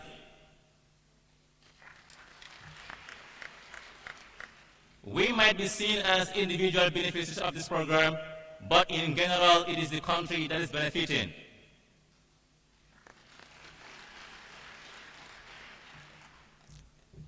Honorable Minister, upon completion of our program, we will be able to fill the missing pieces in our healthcare delivery system.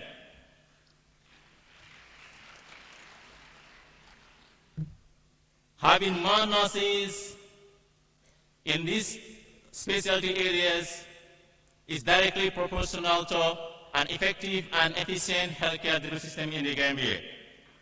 While emphasizing the importance and the need of more nurse experts, I would like to seize this opportunity to appeal to the World Bank to continue and expand these sponsored programs at the University of the Gambia. On behalf of my fellow students and my humble self, once again I sincerely thank the World Bank and the Ministry of Health from the depths of my heart. Thank you for your kind attention.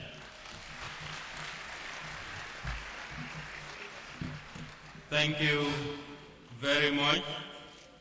That was quite a good remark and of course presentation by Dr. Jennifer C. Sao. Squarely, as we did for the postgraduate training program, I would wish all of us to stand and also equally give a round of applause to Dr. Jennifer C. and her team, please.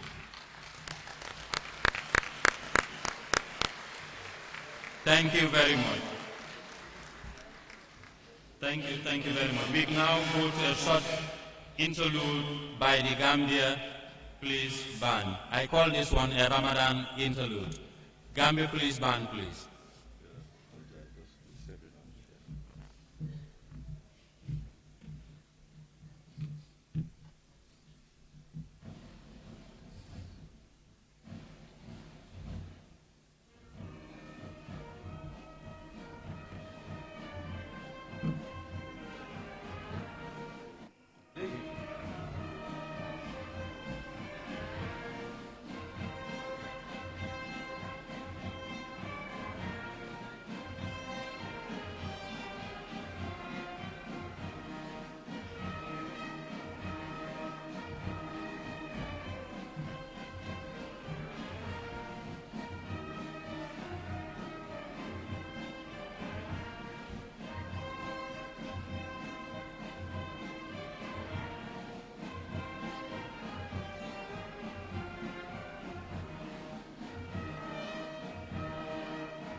Thank you.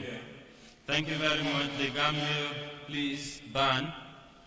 It's now time for a presentation on the ongoing construction and equipment at Farato, West Coast region, of the National Emergency Treatment Center, Intensive Care Unit, Emergency Observation Room and Treatment Center, the National Public Health Laboratory and Training Center, the National Blood Transfusion Center, Conference Center and Diagnostic Imaging Center by Mr. Siddharth Singh Bedi, Country Head, Support Kolonji, Mid-East. Please give him a round of applause, please. His Excellency, the Honorable President of the Republic of the Gambia, Mr. Adama Barrow, represented by Honorable Minister of Finance, Honorable C.D. Keita, Honorable Minister of Health, Dr. Samate, and other present minister, member of the government officials, members of the diplomatic community, members of PCU, delegates of the World Bank, representative of the consultant, distinguished guests, my colleagues, ladies and gentlemen, all protocols duly observed. It is indeed a delight and great honor to stand before this august gathering as a representative of the contractor Shapoorji Pallonji, executing its first of its kind healthcare project in the Gambia, and address you all on this momentous occasion to present the updates on the construction of the National Emergency Treatment Center project financed by the World Bank. Your Excellency, ladies and gentlemen, Shapoorji Pallonji is a globally renowned leader and pace-setter in the construction industry, undertaking projects on design and build, EPC and turnkey basis ranging from hospitals, universities, recreational facilities, hotels, IT parks, conference centers, high-rise building, roads, bridges, railways, airports, seaports, etc., and many more with a legacy and reputation of over 158 years. Our expertise and experience in the domain of infrastructure is a second to none, and our presence is well established throughout the West Africa, notably in the Republic of the Gambia, Ghana, Sierra Leone, Liberia, Ivory Coast, Niger, Gabon, Nigeria, and so on. Shapoorji Pallonji Group is a technology, engineering, construction services conglomerate headquartered in India with global operations making a turnover of over $7 billion a year. Shapoorji Pallonji has been able to replicate the success story in West Africa itself and has already executed projects across the continent. Shapoorji Pallonji entered Africa in 2006 to serve the West African region and explore the market in other parts of the Africa. As end-to-end construction solution, SP today has a strong presence in Africa, having completed landmark projects such as Lekki Hospital in Nigeria, Mercure Oncology Center in Nigeria, Douera Maternity Hospital in Algeria, General Hospital in Defla in Algeria, construction of Dangote Cement Plant in Nigeria, Seaport Extension in Liberia, EPC contract for mining infrastructure works in Guinea-Conakry, International Conference Center in Niamey, Niger, the seat of government and presidency, Jubilee House in Ghana, which has also been named amongst the 10 beautiful presidential palaces in the world, National Assembly Building Complex in the Gambia, Ibn Cyber Towers in Mauritius, which has won the award for Most Intelligent Building of the Year. We are presently working on the UTG Faraba Banta project, railway project in Ghana, construction of district hospitals in Ghana, water supply and irrigation project in Cameroon, rehabilitation of health centers along with supply of medical equipment, and these health centers spread across the length and breadth of Ivory Coast. I'd like to brief you on the ETC project now.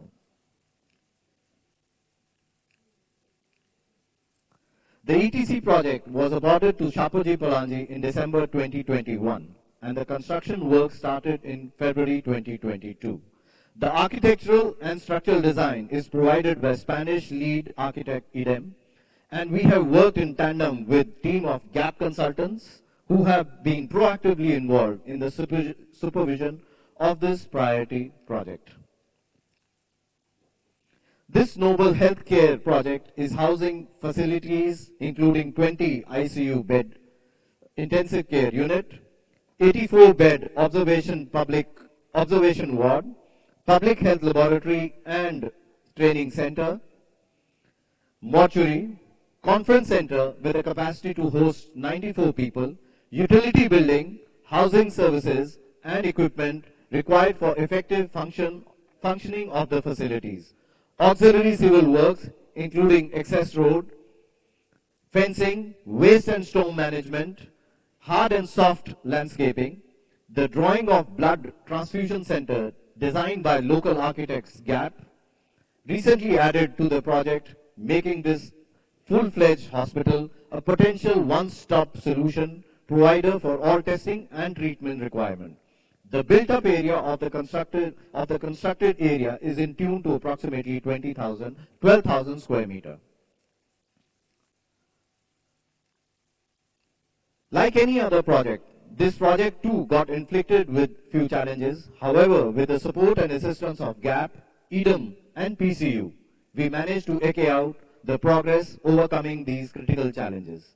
As of today, the core and shell of the building, like ICU wards, OBS, laboratory, conference, mortuary, general services, etc. have been completed, and block work, internal plaster, MEP first weeks items have so far progressed as planned, except for the utility buildings, NBTC, and the recently added NDIC. External works are simultaneously progressing, and the road works are planned to be completed before the onset of the monsoon. Procurement of fittings and finishing like doors, windows, tiles, paints have commenced in line with the schedule and specification. The procurement of long lead items, including mechanical and electrical engineering system, heating and ventilation, and air conditioning system, supply and distribution of medical gases, etc. have also commenced after due deliberation, discussion, and getting approvals from the consultant. Ladies and gentlemen, as promised earlier, my company is engaged in empowering Gambian youth by employing local skilled people such as masons, carpenters, welders, drivers, mechanics, electricians, plumbers, administrative staff, technicians throughout the phases of the project as planned. A phased technology transfer to Gambian maintenance team has been scheduled with the assistance of the Ministry of Health to make them competent and self-sufficient for undertaking the periodical maintenance and repair works. We continue to leverage our culture of innovation, our deep engineering expertise, and health, safety, and environment process to help make everyday life better. We are constantly being supervised and inspected by the SDF team and we have received clearances of safe working conditions from them. A big thank you goes out to the World Bank team, PCU and GAP, who have been assisting us in achieving these targets. We hope to work together with the government of the Gambia for its upcoming health-related opportunities in the Gambia, along with mega construction projects, which shall place Gambia on top of as one of the leading and fastest growing country in the West Africa. We are thankful for having been offered this opportunity, and we assure you to deliver you to the satisfaction of all the stakeholders. We feel privileged to be a part of the development of this country. With this assurance, we at Shapoorji Pallonji endeavor to provide all possible assistance and support for the development of the Gambia and its people. We thank you for your attention. Ramadan Kareem to you all, and the season of Lent. Thank you so much. Thank you very much, Sapor Polonji. Please give him one more round of applause, please. Now I wish to also invite, of course, someone very familiar in the health sector, Dr. Mustafa Bitei, who is going to speak on the government response to the epidemic of acute kidney injuries in the Gambia, the proposed design and construction of a new National Food and Drug Quality Control Laboratory at Brusubi and a new biomedical engineering unit at Farata. Distinguished guests, ladies and gentlemen, please welcome Dr. Mustafa Bitei on stage, please. Let's give him a round of applause. Thank you very much. This is a big honor for us, and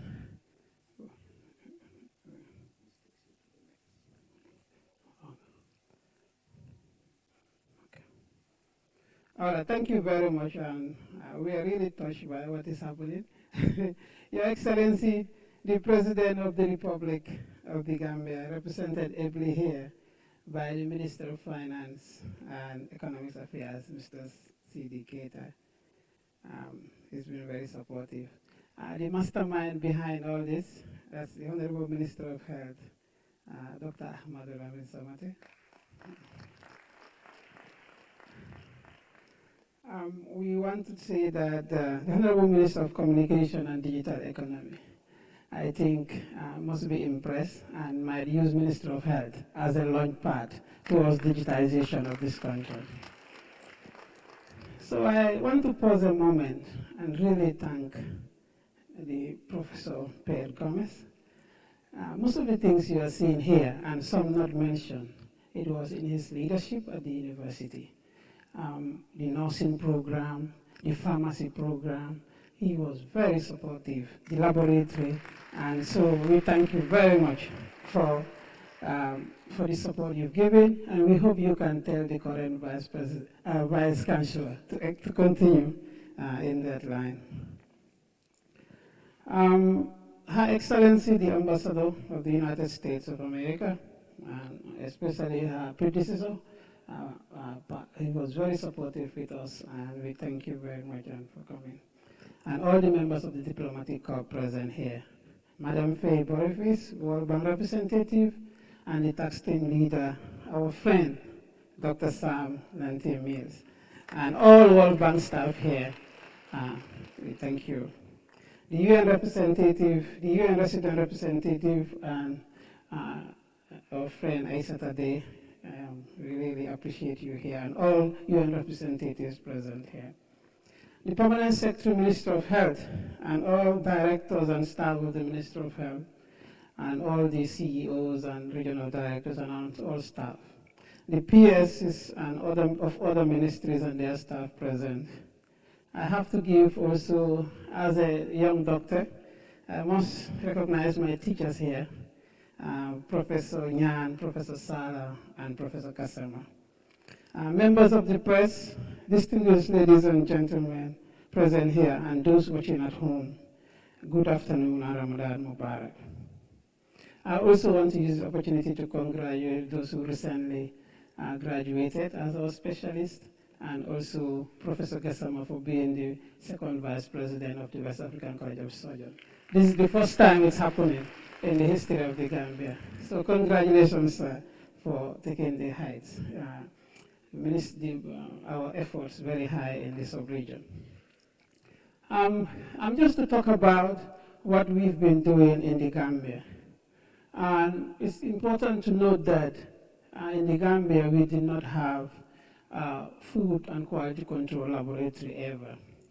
And the World Bank is now supporting the design of this. It's also supporting the design of a new biomedical engineering unit. You see, when you think, like Dr.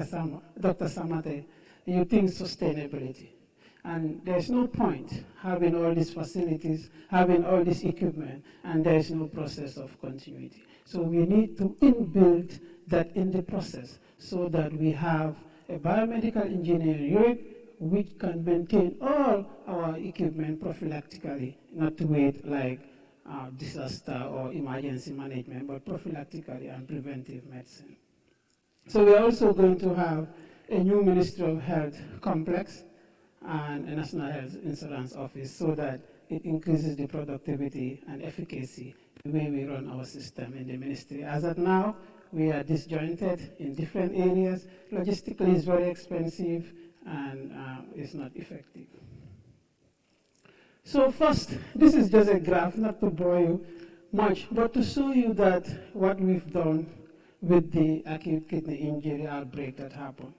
So you had a drug that was introduced in this country in early June. And by July, the drug has already started going, and then the staff we have that have been introduced by Professor Kasama and their residents were able to see, even in the midst of a declining death rate. This is very important. Normally, you just see a jump in the death rates, then you say, oh, there's a problem.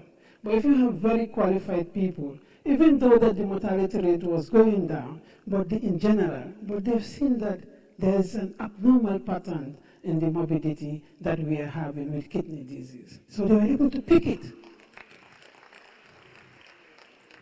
So that's very difficult, really, and we really give them kudos for that. And the ministry acted very fast. So it was recognized, and by the 26th of July, already the ministry was informed, and then we started looking at the possibilities, whether this was what was causing it, and started doing our work quickly. And you can see that by September, we've already recalled, not only called off, but already recalled through the help of the World Bank and other partners also, we've recalled all the drugs, and you can see that since that time, we did not have any other case. This was a very quick action by the Minister of Health. So I've explained that to establish this link, we had to use the people that we have. And these are the residents now we have in hospitals being trained by very qualified people that we have to get from outside. It's not easy for the government to get them. World Bank is supporting, because these are top-level people in their countries, and they wouldn't live like that, leave their families, and also to displace them. But we are training so that after they've left, the project is end, we would be able to sustain it. But through these eyes, for the first time in the history of the Gambia, we are picking this, and because of the support we are getting from the World Bank.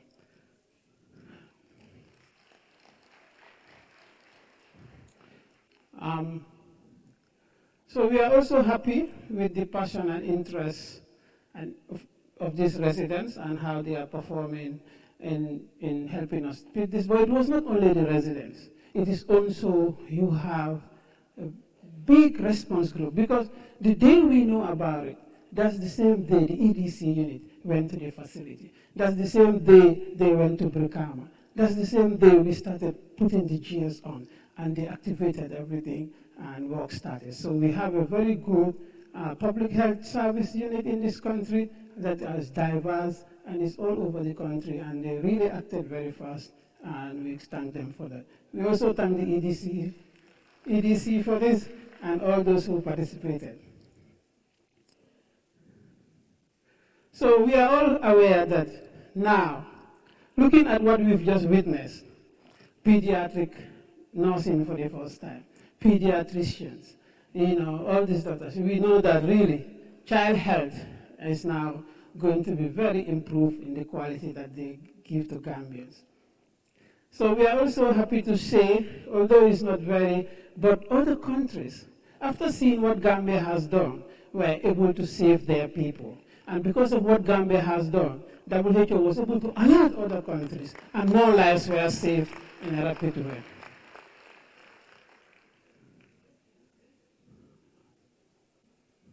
So, but when this happened, in the midst of every problem, usually you can be able to solve it. The president, in his speech, requested and tasked the Minister of Health to ensure that we develop and establish a food and drug quality control laboratory. The World Bank was very quick to assist in this, and I'm happy to tell you that we are not in the talking phase about drawing board. No, we've passed that level. So with the World Bank, with emergencies, they are very fast. It's not so much bureaucracy. And when it's emergency, they act and they understand what emergency is. So now we've already gotten an LTS health for the concept design. That's already done. IDOM is actually now, we've already gotten an architectural farm. They are now drawings. And Merovi Consulting is already working on the equipment with our biomedical unit here. So work is already going, and very soon we should be achieving this goal. So this is just so far the drawings we are getting from IDOM, the ones drawing the food and quality laboratory. This is how it will look like when we are done. So they are starting the drawings, and the equipments are being procured.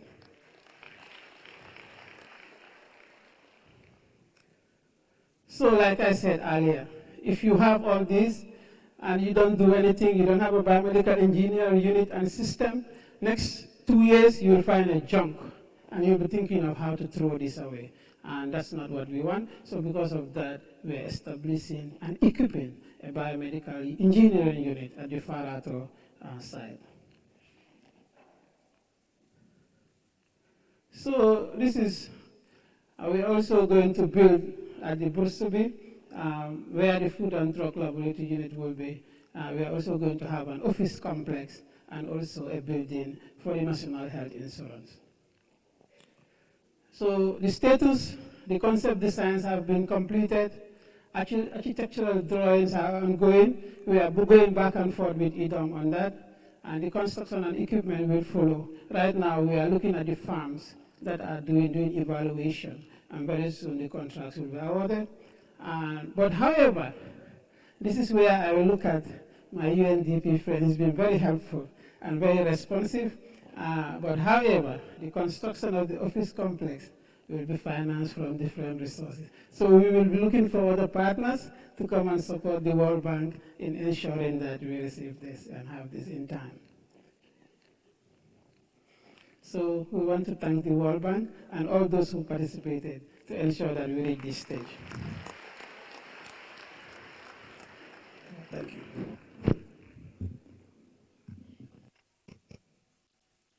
Thank you.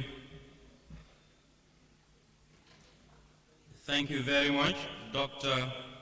Mustafa Bitey, Director of Health Services, for that, of course, brilliant intervention.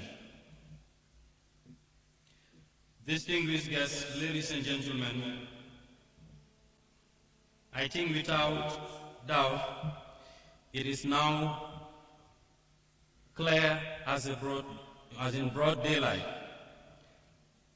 the great work that the ministry has been doing. I call it behind the scenes. And I always say this, that those who should blow their trumpets don't blow their trumpets, because they work behind the scenes. Please give the Ministry of Health and partner World Bank a big round of applause for greatly doing a great job behind the scenes, but of course, taking a moment today to engage stakeholders and Gambians and keep them abreast of some of these development activities happening in this country called the Gambia. Distinguished guests, ladies and gentlemen, as part of the World Bank support to the health sector, preparatory work has also been done to improve existing health structures and plans in place to construct new health facilities.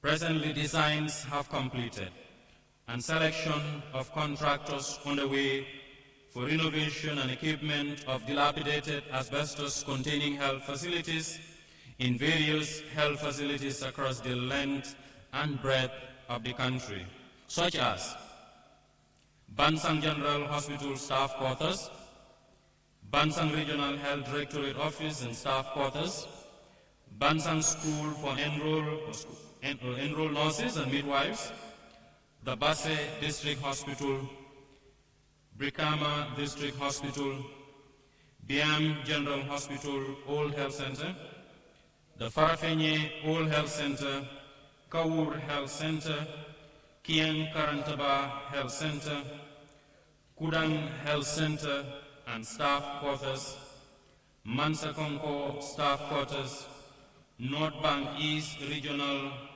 Health Directorate Office and Staff Quarters, and Yorobawal Staff Quarters. Furthermore, designs have been completed and selection of contractors underway for the renovation and equipment of Brikamaba Health Center and a new operating room for cesarean delivery, Buyam General Hospital and the neonatal intensive care unit new construction at the Edward Francis Small Teaching Hospital. The CEO is around. Please give yourselves a round of applause too for your hospital. Designs are also underway for the construction of new major hospitals, Brikama Hospital and Basse Hospital, respectively. It's important to also note a contractor has been selected to renovate X-ray rooms in 5 hospitals, namely Bansang Hospital, Buyam General Hospital, Edward Francis Small Teaching Hospital, that is the EFSTH, Farafenye Hospital, and Kanifing Hospital. Distinguished guests, ladies and gentlemen, this development is indeed unprecedented in the Gambia. Massive revamp of the health sector, infrastructure, and construction of new facilities positions the Gambia now on the right footing in achieving universal health coverage. Distinguished guests, ladies and gentlemen, this is a laudable achievement. Let's give them one more round of applause, please.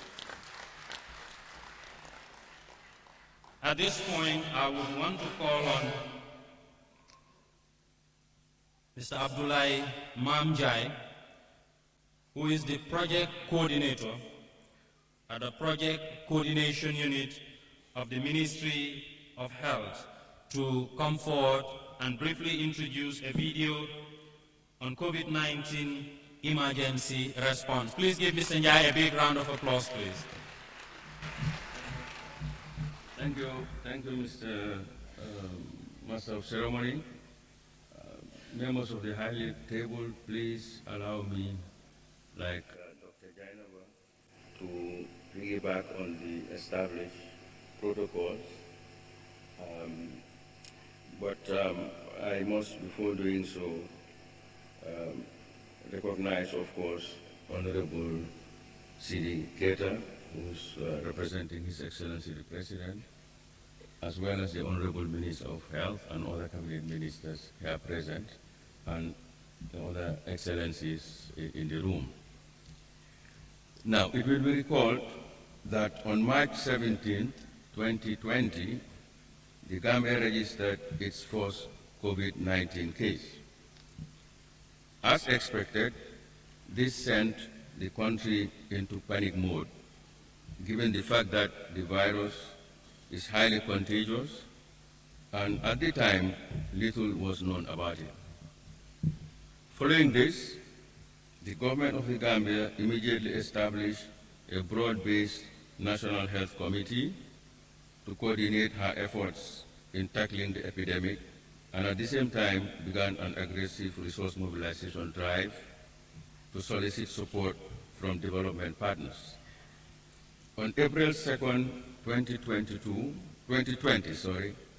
the World Bank approved a $10 million grant, being the first support that the country received for COVID-19 related financial support.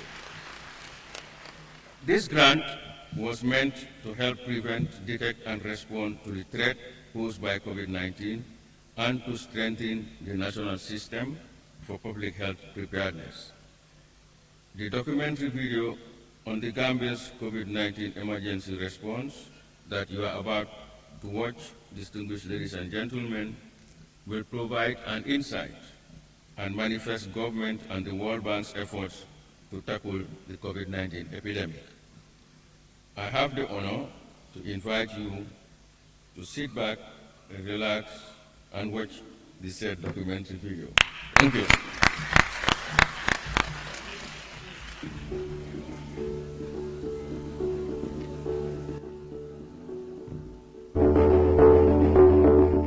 Accordingly, all heads of government institutions, parastatals, private enterprises, and other institutions have been instructed to scale down their activities, with minimal staff to perform basic services. Where feasible, staff can work from home. This announcement marks the first case of COVID-19 in the Gambia. This particular confirmed case is a lady in her 20s. The Ministry of Health in March 2020 immediately set up the National Health Emergency Committee, which comprised several development partners, including WHO, UN agencies, World Bank, and civil society organizations, which helped to develop the National COVID-19 Preparedness and Response Plan.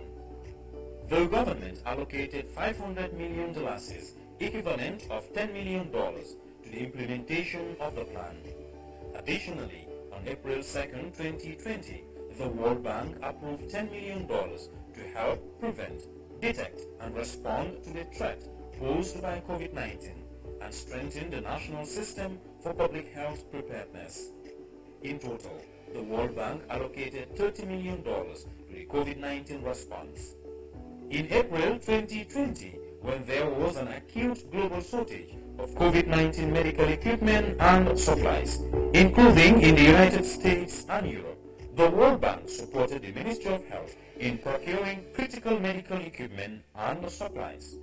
On July 20, 2020, the second largest cargo plane in the world, Antonov AN-124, arrived at the Banjul International Airport from Ankara, Turkey, with 10 well-equipped ambulances that will allow intensive care treatment en route and critical life-saving medical equipment and supplies for the prevention and treatment of COVID-19, including 60 intensive care unit beds, 600,000 surgical masks, 1.2 million gloves, 5,000 oxygen masks, 4 ultrasound machines, 20,000 face shields, 25,000 units of personal protective equipment (PPE) overall, 30,000 respirators N95, 205 oxygen flow meters, 3 digital 4D color ultrasound machines, 4 ultrasound scanners, and 100 non-touch thermometers.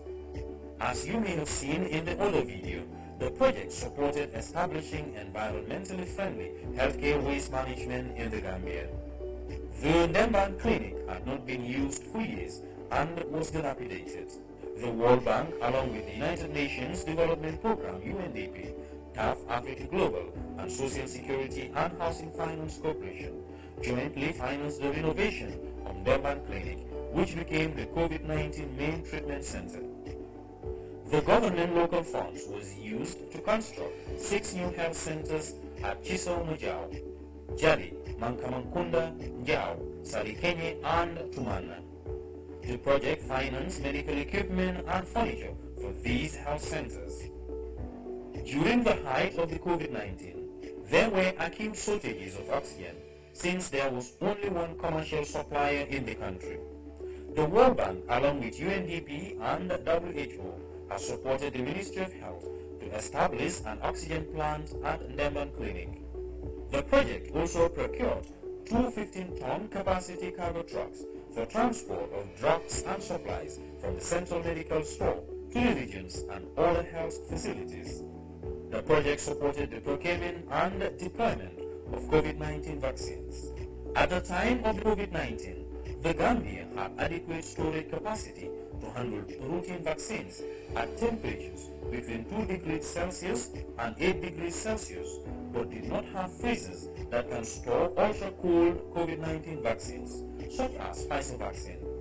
Thus, the project procured 3 ultra-cold freezers which collectively can store 1.5 million Pfizer vaccine doses.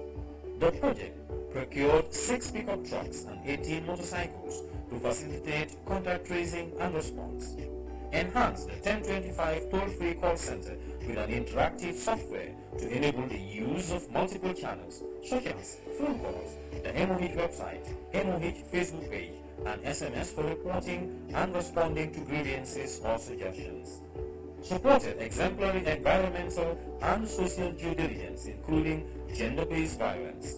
Supported the designs for the construction and equipment of new food and medicines quality control laboratory building at Busubi, new biomedical engineering unit at Farato, new MOH office complex building, plus the National Health Insurance Authority office. The Ministry of Health, with support from the World Bank, WHO, UN agencies, and the civil society organizations, based on the lessons learned from COVID-19, has made great strides in preparation for the next pandemic.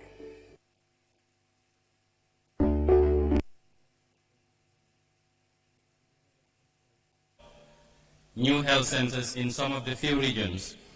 Now, this is about decentralization of the health sector and system.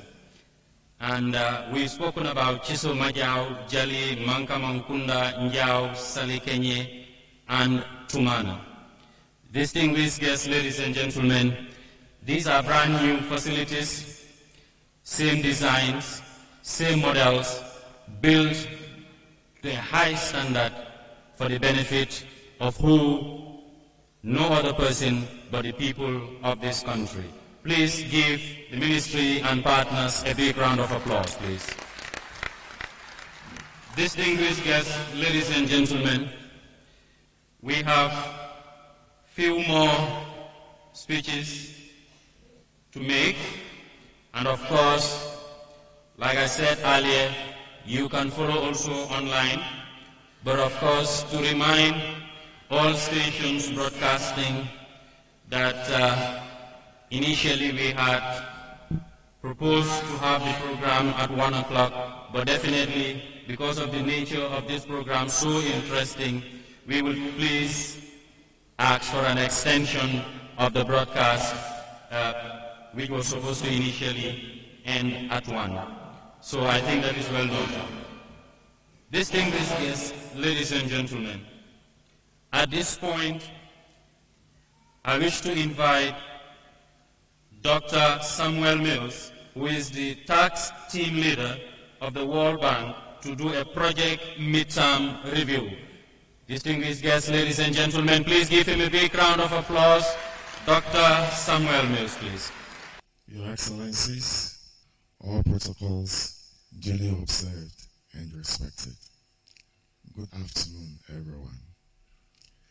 It gives me great pleasure to see all these achievements since the advent of COVID-19 in 2020.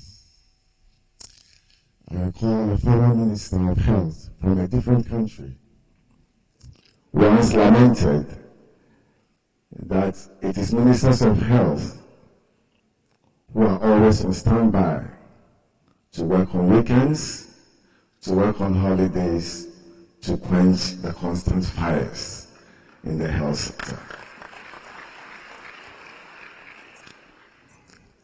As we all know, the health sector is very hot. There are several different professionals from different disciplines to be managed. There are several interest groups, both within and outside the health sector, and they need to be catered to.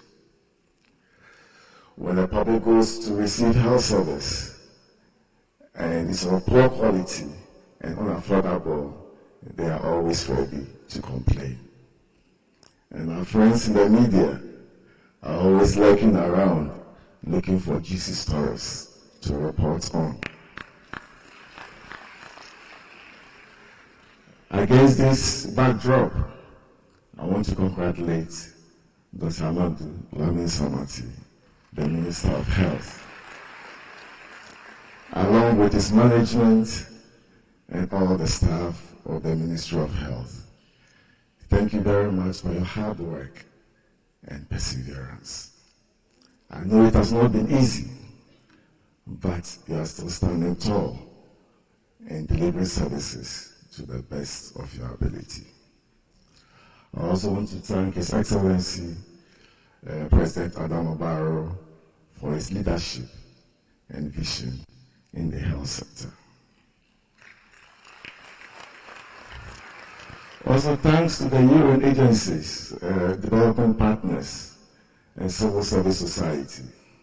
I recall during the height of the COVID, we used to have this daily coordination calls, the weekly coordination calls, and you provided sound advice and guidance to the Ministry of Health. And we thank you for that as well. The health sector has come a long way in the last 3 years. Most of you remember that when the first case of COVID was announced in March 2020, there was no public health laboratory that could do COVID tests in this country. There was no public health facility that could treat COVID in this country. It was MRC that stepped in to build the capacity of the Ministry of Health, and eventually by the end of the COVID, we had facilities that could treat COVID and then also test COVID. We saw in the video that prior to COVID, healthcare waste management was virtually non-existent in this country.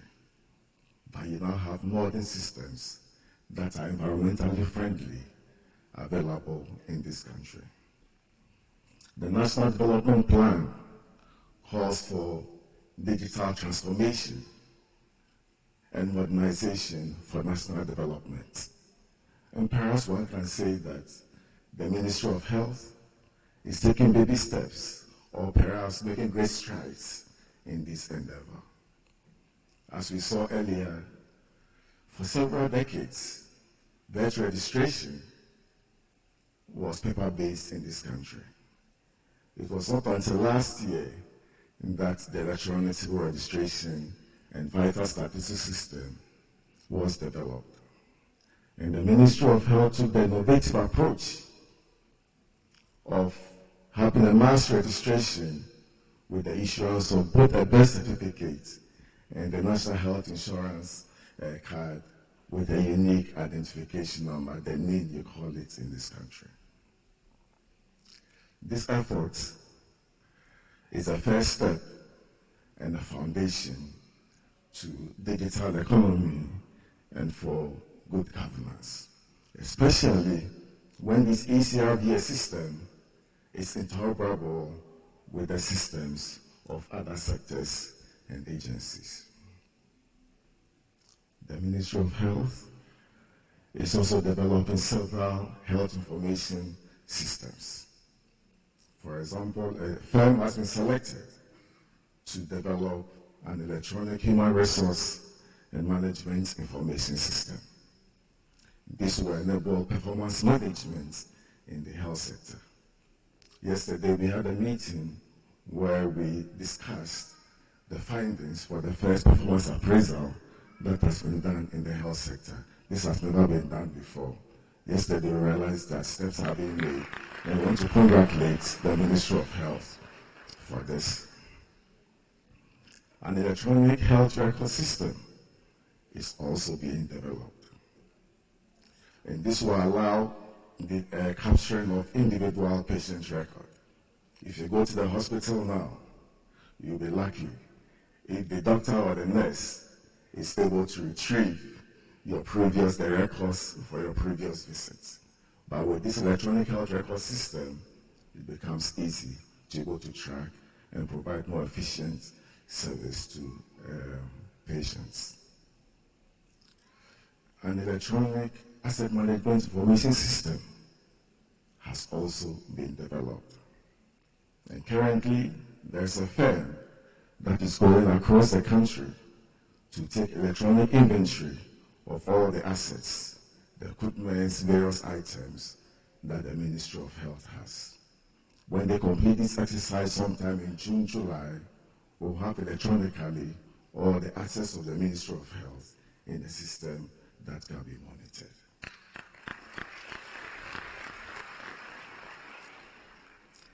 The Global Fund is also supporting the electronic logistics management information system. This will help in improving supply chain and also help to curb the drug shortages that we currently experience in the country. The Ministry of Health has also developed a proposal for an electronic surveillance system.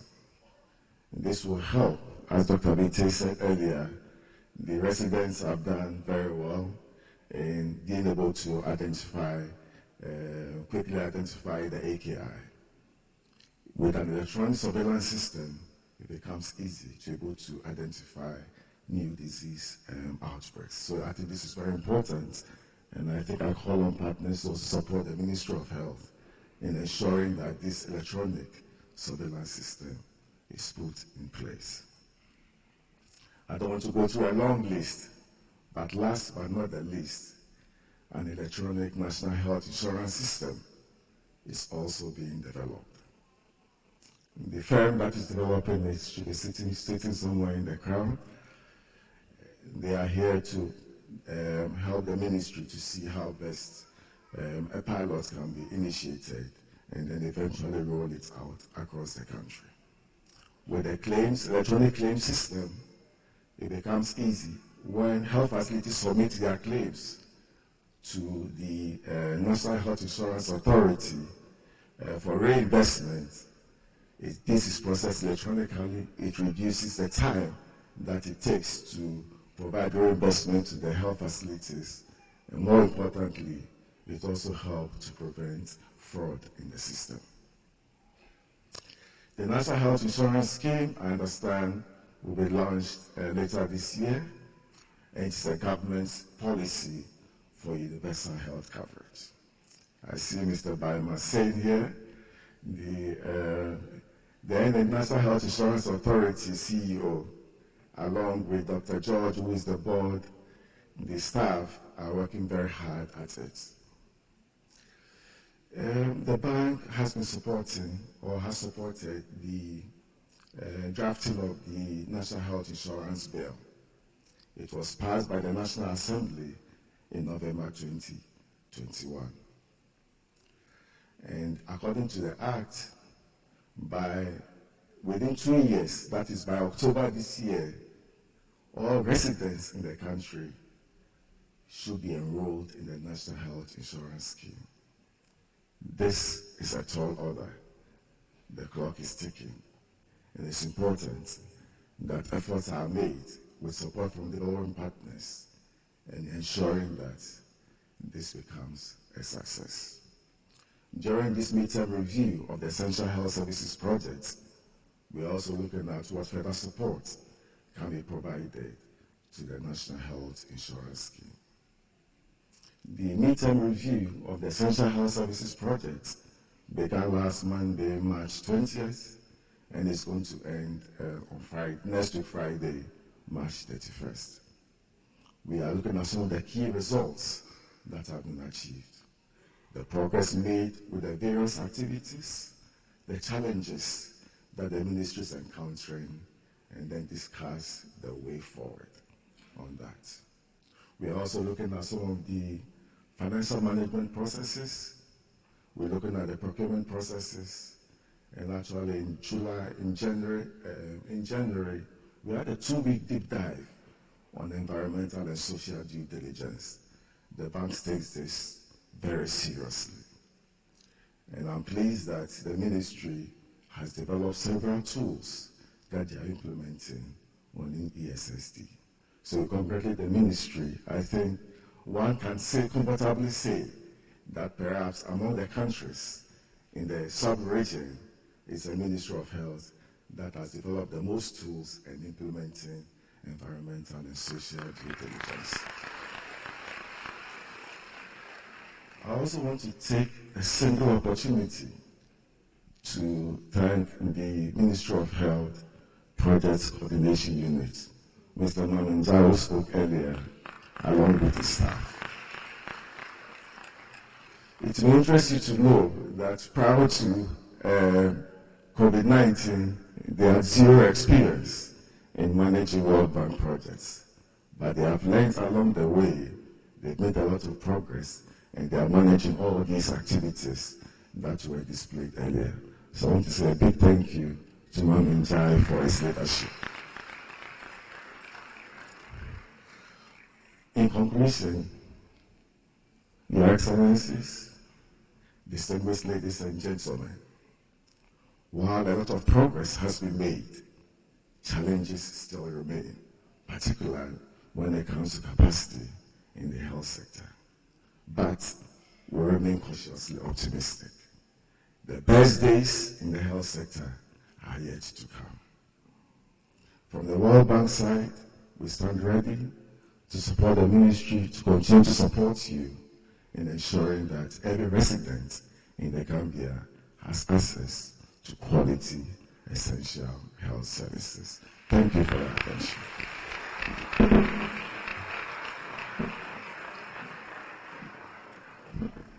Thank you very much, Dr. Samuel Mills. I would want to request for us to give him one more round of applause, please, for a job well done. Like he said, it has not been an easy journey, and the journey still continues. To the Ministry of Health, bravo, and of course the PCU unit, the entire team under Abdullah Imam Jai, thank you so much. Distinguished guests, ladies and gentlemen, we have come to the icing on the cake. That is the most waited for remarks. Our host for today, that is no other than the Honorable Minister of Health, Dr. Ahmad Lamin Samate. I ask you all to please stand and give him a round of applause, a standing ovation. This has happened under his watch. Thank you. His Excellency, the President of the Republic, Mr. Adam Barrow, represented here by the Minister of Finance and Economic Affairs, Honorable C.D. Keita, colleague cabinet ministers here present, National Assembly members, permanent secretaries and other government officials, the Governor of West Coast Region, the United States Ambassador and other members of the Diplomatic Corps, UNDP Country Representative, the World Bank Resident Representative, the World Bank Health Task Team Leader, and the visiting World Bank team, senior colleagues present here, and other colleagues in our midst, the staff of the Ministry of Health, the CMD and other CEOs who are also present here, the PCU team who have been doing all this work behind the scenes, the police band, the media personnel present here, well-wishers of the Ministry of Health and the government and the people of the Gambia, Distinguished ladies and gentlemen, I'm indeed honored and humbled to stand in front of you today to give these comments. First of all, I start by thanking the Almighty Allah for making this possible. This is all Allah's help. When Allah's help comes, doors open. We'll tell you what we've been doing differently. We're not saying that's why Allah is helping us, but we'll tell you the little things that we've been doing since we started. But we thank the Almighty Allah for making all this possible. As our country recovers from the difficult period of the COVID-19 pandemic, the Gambia health system has continued to build resilience to better provide healthcare services to the entire population. Therefore, our gathering here today is to witness some of the giant strides the government is taking to recover from the pandemic and provide the citizens with the required services for better living standards. However, as part of the recovery, the Ministry of Health has finalized its new National Health Policy 2021 to 2030 and its accompanying investment plan, the National Health Sector Strategic Plan 2021 to 2026, with a vision to ensure a healthier and more productive population through universal health coverage.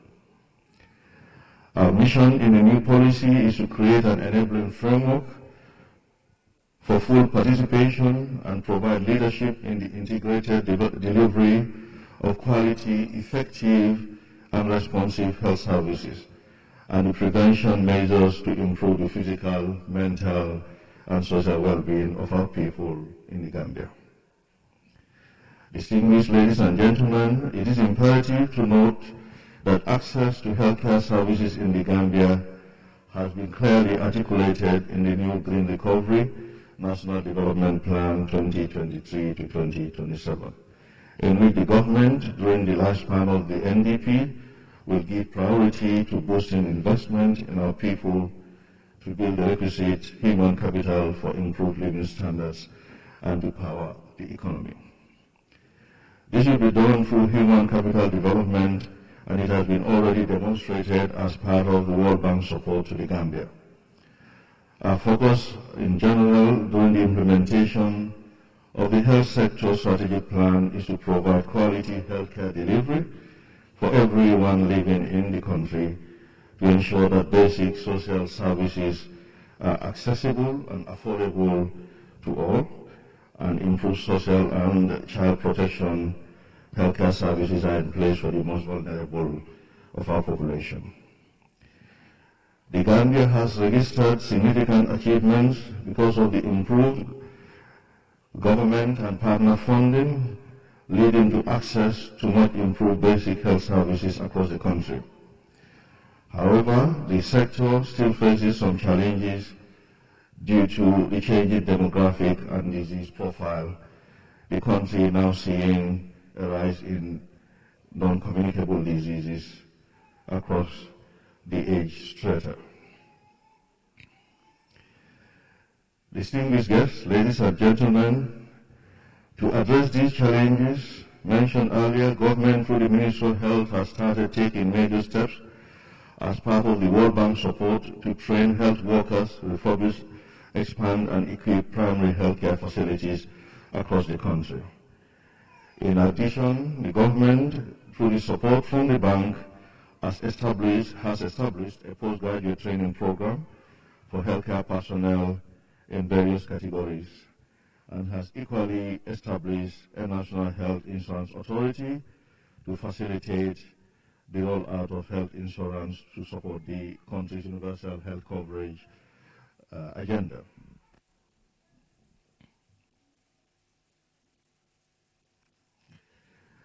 Distinguished guests, we've all seen the demonstration of the partnership between the World Bank and the Ministry of Health, by extension, the whole government apparatus. The World Bank projects mentioned here are a good list of what is happening. Certainly is not exhaustive. There are quite a number of items that we have not listed. But it is a success story, but it started long before now. But we wish to tell you that this is a testimony of the confidence the bank and partners have in the leadership of His Excellency, the President of the Republic of the Gambia, Mr. Adama Barrow.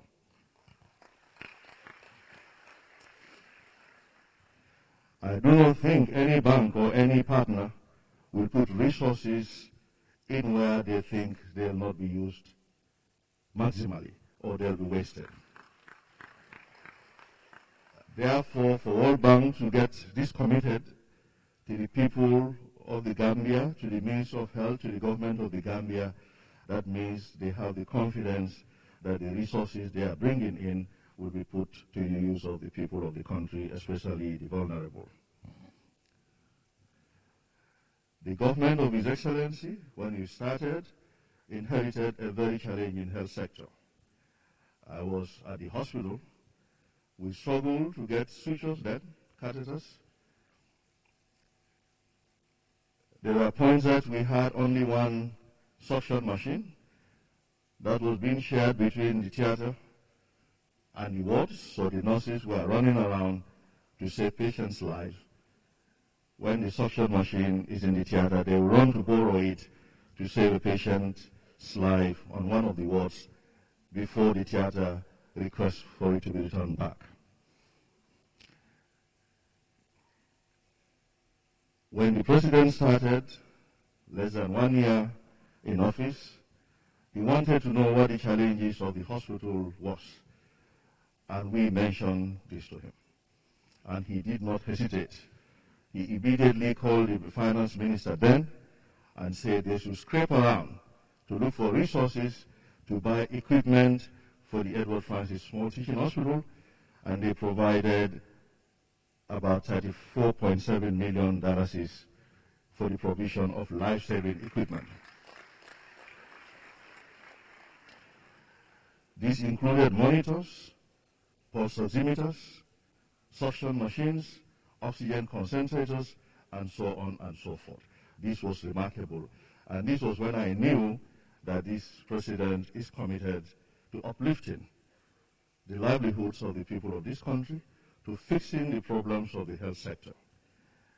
When I was given this privilege, this opportunity to serve the people of this country, we forged ahead, and his daily commitment to the welfare of the people of this country is manifested by the kinds of instructions we receive from him and the kind of support. Every now and then he'll call the finance minister. You'll need to support the health sector, because I would have gone there to say, you have to talk to your finance minister. I do that quite frequently. I say to the president, you need to call your finance minister. He needs to do this. This one we cannot compromise.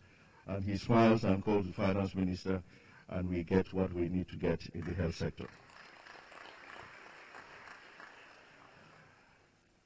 The mere fact that we had very sad stories. We were on tour in Badibu, somewhere. Not because it's in Badibu, but it's a real life story. And we had the narration. A woman came, a traditional, a bad companion was narrating the story. A pregnant woman was in labor. At night, they were going, it was in Cape Ardo, to the health facility on a donkey cart.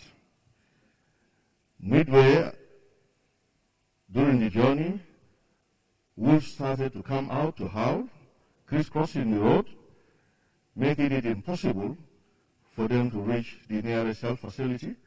They had to go home. They had to go back, and that woman delivered at home. We had a similar story in Nauleru. A similar story, this time a pregnant woman on a horse cart being taken to deliver in one of the facilities, and again they got attacked by wolves. The horse itself was so scared, was running at full speed on that bumpy road until it got to the highway, and it reduced its speed. Now these have been the realities, and His Excellency said this is not possible. He's not going to accept that. That needs to change, and we need to do something about it. And immediately he gave instructions. He said, you go and work with your team. We must get community ambulances in this country. And this is how we got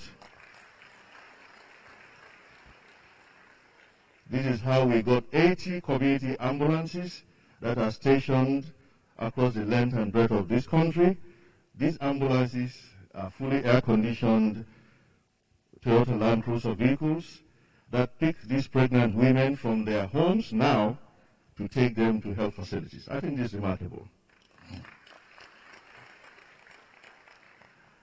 Now, as part of the partnership, they've mentioned the oxygen machines here. There has been a very strong partnership between the World Bank, UNDP, Aisata is here, our very good sister, and FAI is also here. They've all worked very, very hard with the WHO partners and so on and so forth to ensure that we get our own oxygen generating plants in this country for the first time in the history of the Gambia. We didn't have any before now. The only one, as Sam mentioned, is a commercial one, providing oxygen, struggling to provide oxygen, especially during the COVID-19 pandemic. But as we speak to you now, we have 4 oxygen plants in this country, in the health sector. 2 at Ndeban, 1 at EFSTH, and 1 at Bansang. These are some of the remarkable strides that we've achieved in the health sector. And I think, really, they've said it all. I'm just very happy to be part of this process. It's a unique opportunity, and we keep on thanking the Almighty Allah. But what we've been doing in the health sector, certainly, we try to restructure to ensure efficiency, transparency, and accountability. That's what we've been doing differently, or we've been strengthening, rather. And we believe, probably, the partners, they've been quietly looking at what is happening and discussing amongst themselves, and that is why they are forthcoming with many of these facilities and these funds. With regards to accountability, we have changed what used to happen. In the health sector, we say nobody is going to be given an impress now for somebody to put bags of monies in bags and going around the country being paymaster to pay people. We say no, that needs to stop, because that has the potential of yielding ghost workers here and there. We say we don't want that. So now we introduced an electronic digital payment system to the bank accounts of the individuals who are beneficiaries, and that has saved costs in the country. Of course, that has not been easy. We battled to ensure that happens, but we stood our grounds and we said this is how we want to run this health sector, and there has to be accountability and transparency, and that has been yielding a lot of fruits. How did some of these projects start? We cannot continue without thanking Nathan, who was the country director for World Bank based in Senegal. Nathan has been very, very supportive, extremely supportive. Each time we want additional financing, we first of all did our homework with the finance minister. We say we need to do this, and this you need to support. And then we go to Nathan and the team. But of course, FAI is the country rep here.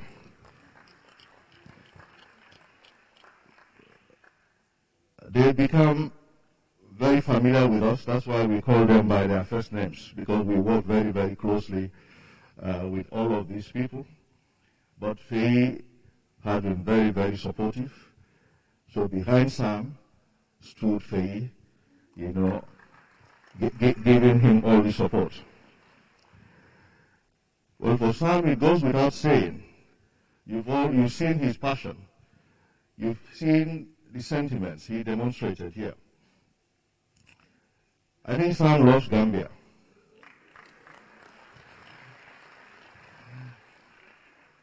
You see, for some of these positions, if the person is not committed, if he doesn't love what he's doing, many of these possibilities, believe me, we wouldn't have known.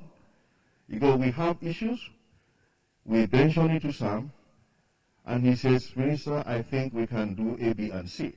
If he didn't tell us we could do A, B, and C, I wouldn't know, and the thing wouldn't have been done. And most of these, this is how we achieve them.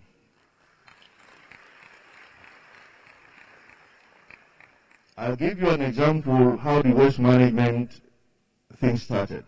And by the way, I've been hearing that it is one of the best in the whole sub-region. The waste management systems we've demonstrated here. I was having a chat with him. I told him once, whilst I was a hospital consultant surgeon operating at the hospital, I stood out watching through the window, waiting to go into theater to operate on a patient late in the evening. Then I was looking at the direction of the hospital water tank. That's Edward Francis Moore Teaching Hospital. But the waste area, the storage area for the hospital waste was next door. And I saw a vulture pick up a human intestine that was discarded after an operation. And the vulture flew with it and went and parked on top of that tank. So you can imagine if that tank had holes, that water could have been contaminated.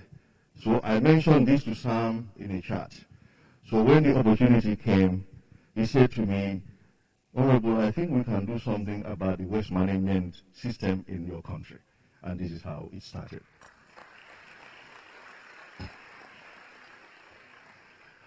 There are similar stories about the oxygen system and all the other systems. Madam Aisha, they had long meetings, weekends, very late meetings, coordinating this, and there has been very, very strong partnership supporting the health sector. So we keep on asking ourselves, why are these people so keen to support us? Probably they'll be in the best position to answer, but I do not know. But I think because they have seen the level of commitment on the side of government, from the leadership of His Excellency, and our own humble efforts on the side of the Ministry of Health to ensure that the people of this country get the high quality health care that they deserve. Of course, this wouldn't have been possible without teamwork. You could have the best leadership. If you don't have a good team, certainly you cannot succeed. But I believe I have a wonderful team. The permanent secretaries are here, Mr. Jete, Dr. Carr, permanent secretary, deputy permanent secretary, Madam Fanta Baiseka.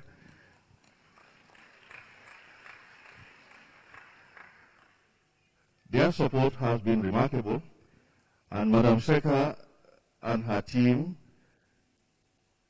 coordinated this program, and I think they did it well. We thank you very much. And they've been ably supported by the permanent secretaries. But of course the directors are right here. Director Bite is here. Director Jibril Jaju and Buba Manjang and others. I can see quite a number of others.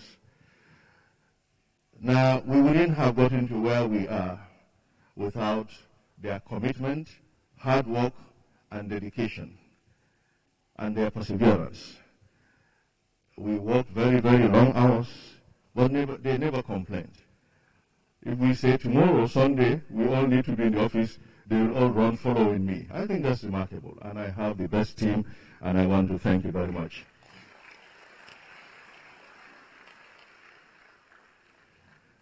The Ministry of Health is very big. Probably it has the biggest mix of professionals, and it's like a football team. Each member of that team needs to play well for us to succeed collectively. Without the participation of any member, if any member is missing, there will be a gap. So we want to extend our sincere appreciation to the entire team of the Ministry of Health. You've all been doing remarkably well. Without your contributions, without your participation, this wouldn't have been possible. We thank you all for your contributions. Distinguished guests, maybe I'm talking a lot because I'm very excited, but I cannot conclude without recognizing my very senior colleagues. When I walked in, I didn't recognize the faces, because when you walk up here, I'm sure you know that sometimes we panic before we sit down and take a deep breath and then relax, and then we can then recognize faces. But I can see quite a number of our very senior colleagues, Professor Kasama, Professor Salah, Professor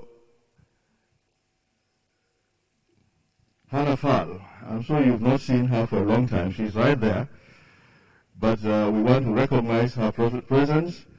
And Dr. Kabir Cham, the registrar of the council. Professor Nyan is also here. Dr. Omar Jang, and some other senior professionals. Actually, we can hardly talk when we see these people and we do not recognize them. This is our training.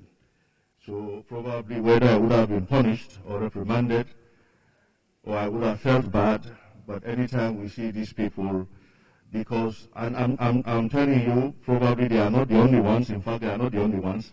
I'm only able to see them now as I stand in front of you. But they have all contributed immensely to the health sector in this country.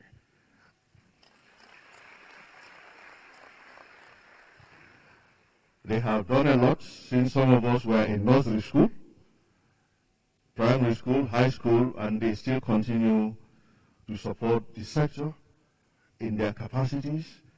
And I think I say to my younger colleagues, we are very fortunate to have these people, whilst we are given these responsibilities to work, to study affairs of the health sector.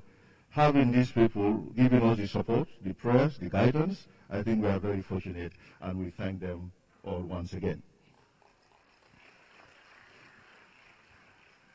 But I also want to tell them and inform them and assure them that we are also optimistic. We have a crop of young doctors, young nurses, young public health officials, young physiotherapists, radiologists, pharmacists, laboratory scientists, and other professionals in the health sector who have been working very hard to ensure that the systems continue to excel, taking over from where you've left it, but also encouraging the young ones. You've seen the postgraduate training program. You see, what we see in other countries,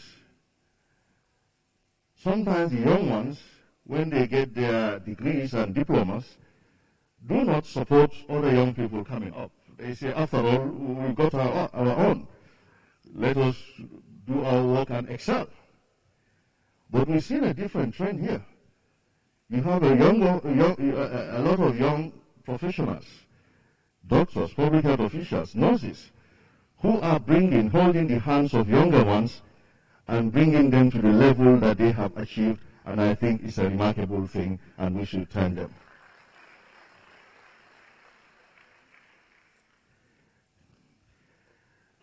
Mr. Chair, distinguished guests, we once again want to thank all the participants who have come here this early morning.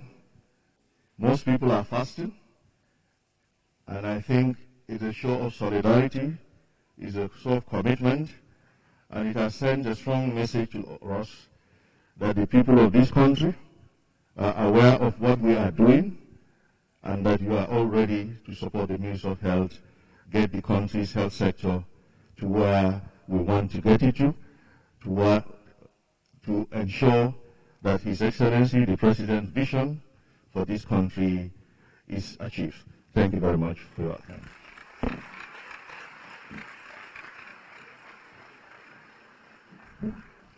Thank you very much, Honorable Minister. Please give him a round of applause once again.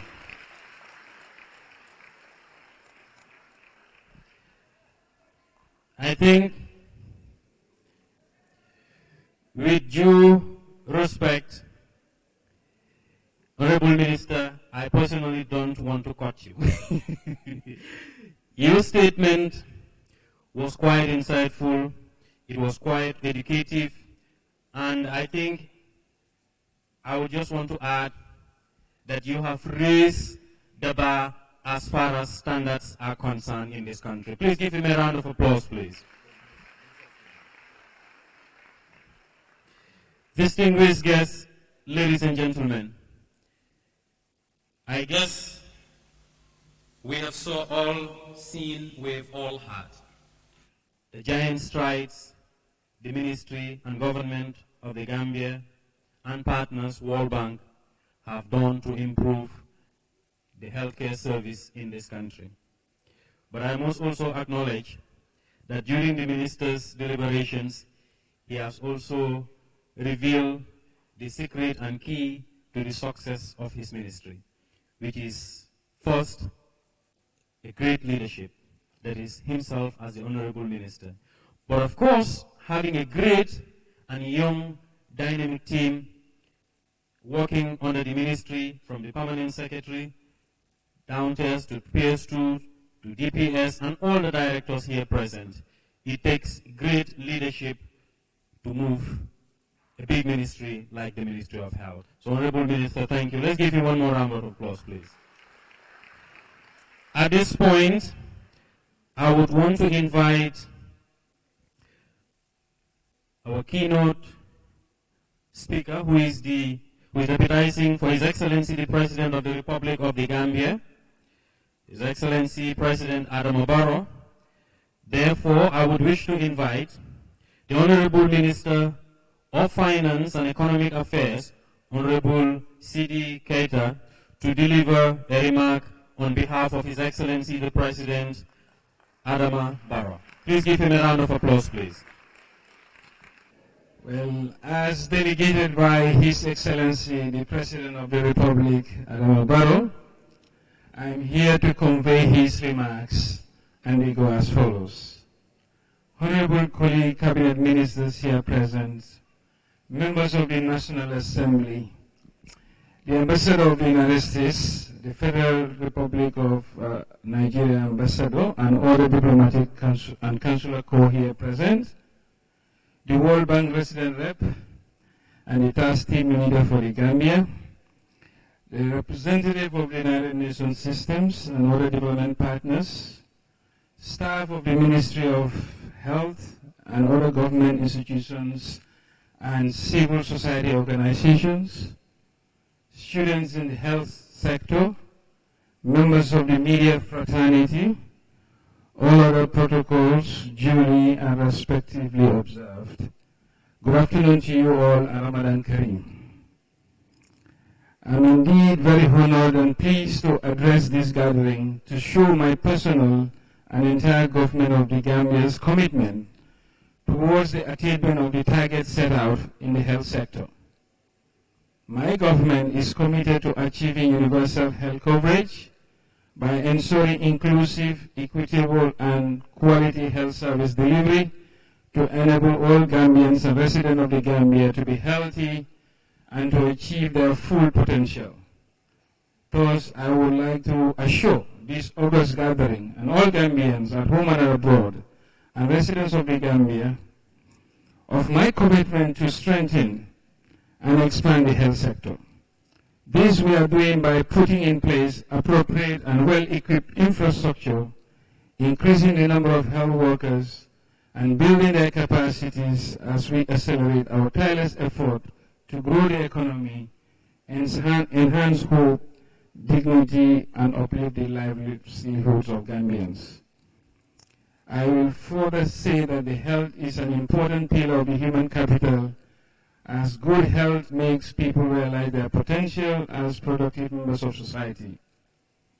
Health is a fundamental determinant of economic growth through its positive impact in reducing productivity losses, increasing productivity among our youths and adults, and improving our children's learning and education acquisition.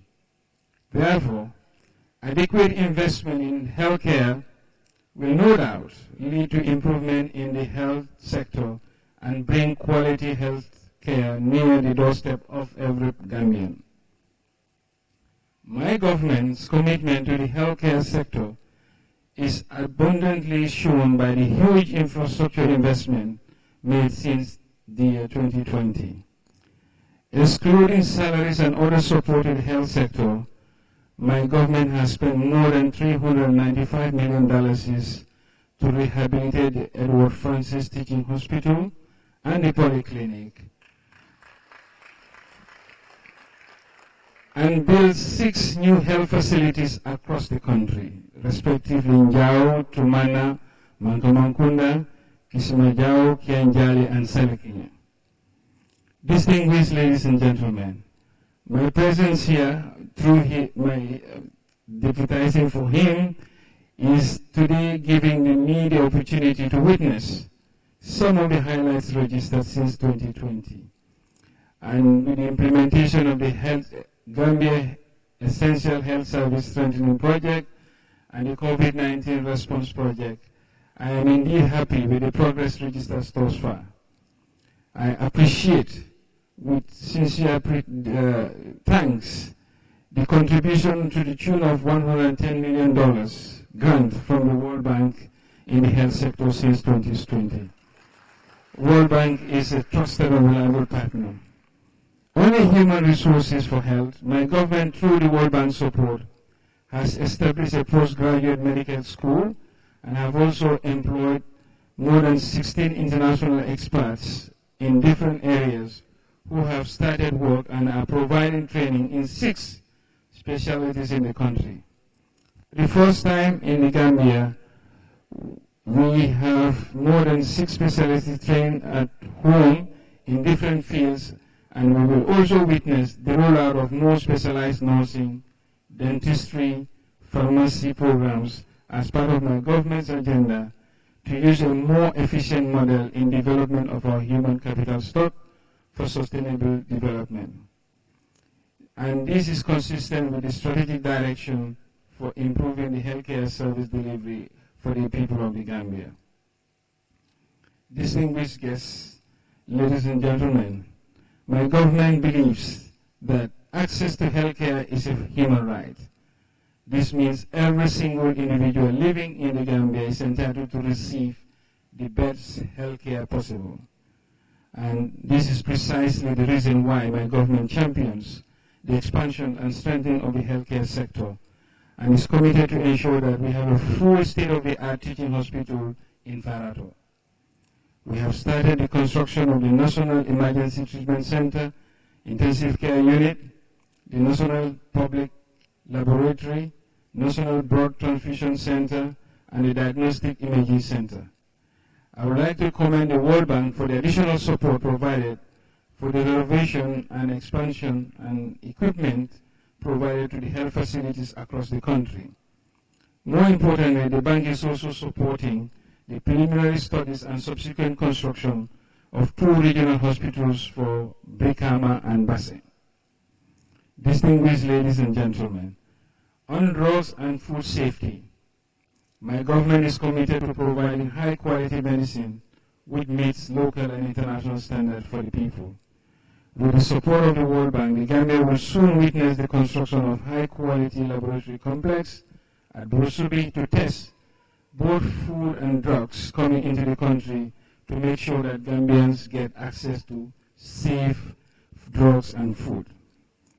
My government values safe disposal and subsequent destruction of medical waste as a key step in reduction of illness or injury, and as such, I'm extending my gratitude once again to the World Bank for the support rendered in the realization of the Clinical Waste Treatment Center and the installation of the modern waste treatment machines in Banjul and Farato and the incinerators in all the regions across the country. Together we can protect healthcare workers and communities by ensuring proper management of clinical waste.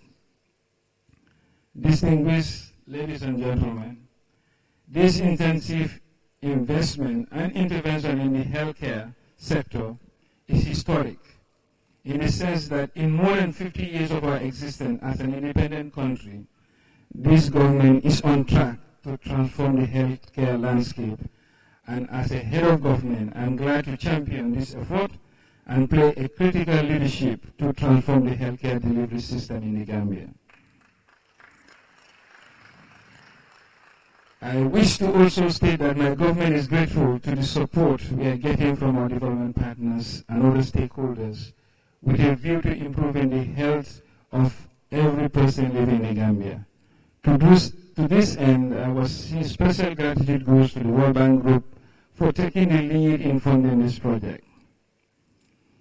To conclude, let me seize this opportunity to express government's and my personal appreciation to the World Bank for the financial and technical contribution to this project and its continued support and commitment to the development of our country.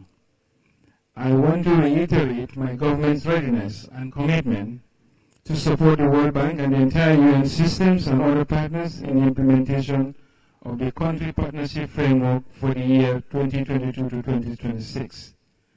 Special thanks goes to Dr. Samuel Mills, the World Bank Task Team Leader, who has provided tremendous technical assistance to the Ministry of Health in realizing these achievements in such a short period. And I think Sam deserves a honorary citizenship if he chooses to.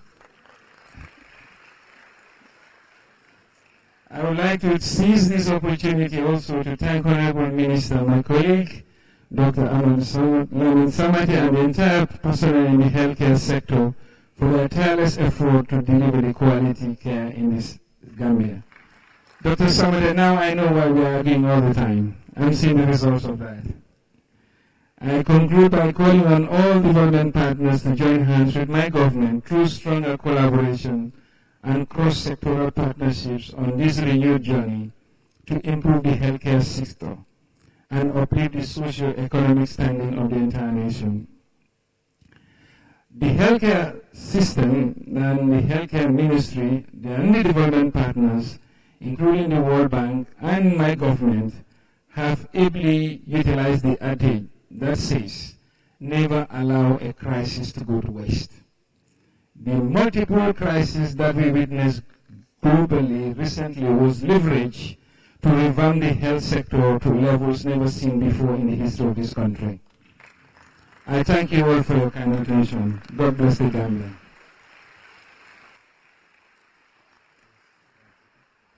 Now, could we give him a standing ovation, please? That is Honorable C.D. Keita, deputizing for His Excellency the President of the Republic of the Gambia. Let's give him a round of applause, please. You may take your seats.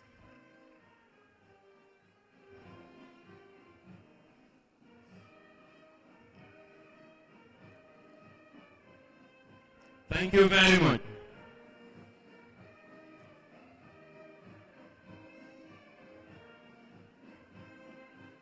Thank you very much. The Gambia Police Band.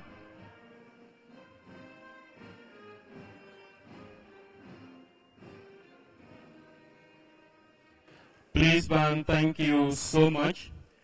By now, I know a lot of Ture Kundas, Keita Kundas, Samate Kundas, the Jovens, the Davos, the list goes on, quite hungry, but nonetheless, it's Ramadan. I'm sure they can brave and wait till the fast break period. But nonetheless, the organizing committee, of course, have provided some logistics for everybody who have attended. And I wish to also add that the hall was so full to capacity that we also had to use a secondary hall outside and project what is happening inside the hall here. So thanks to the giant efforts of Fanta and team for the great mobilization that has been done today. Of course, the ministry, PCU, Mr. Abdullah Imam Jai and team, Satang, of course, Adam, Benga, and the rest of the team. I couldn't mention everybody. Of course, Fakine also, I'm sure she's in our midst, and all the rest of the members of the PCU team. Distinguished guests, ladies and gentlemen, we have come almost to the end of this very important program, and I would sincerely wish to thank the members of the High Table, Ambassador of the United States to the Gambia, and all other distinguished guests who are on the High Table. So, organizing committee, could you please now come in and do the needful for the Ture Kundas while the program will soon wrap up. At this point, I have the singular honor and pleasure to invite the PC for the Project Coordination Unit, Mr. Abdullah Mamjai, to give us the closing remarks. Thank you very much, Mr. MC, for, as usual, putting me on the spot. Distinguished ladies and gentlemen, I believe now we have come to the end of what I would term a very, very successful event, mashallah.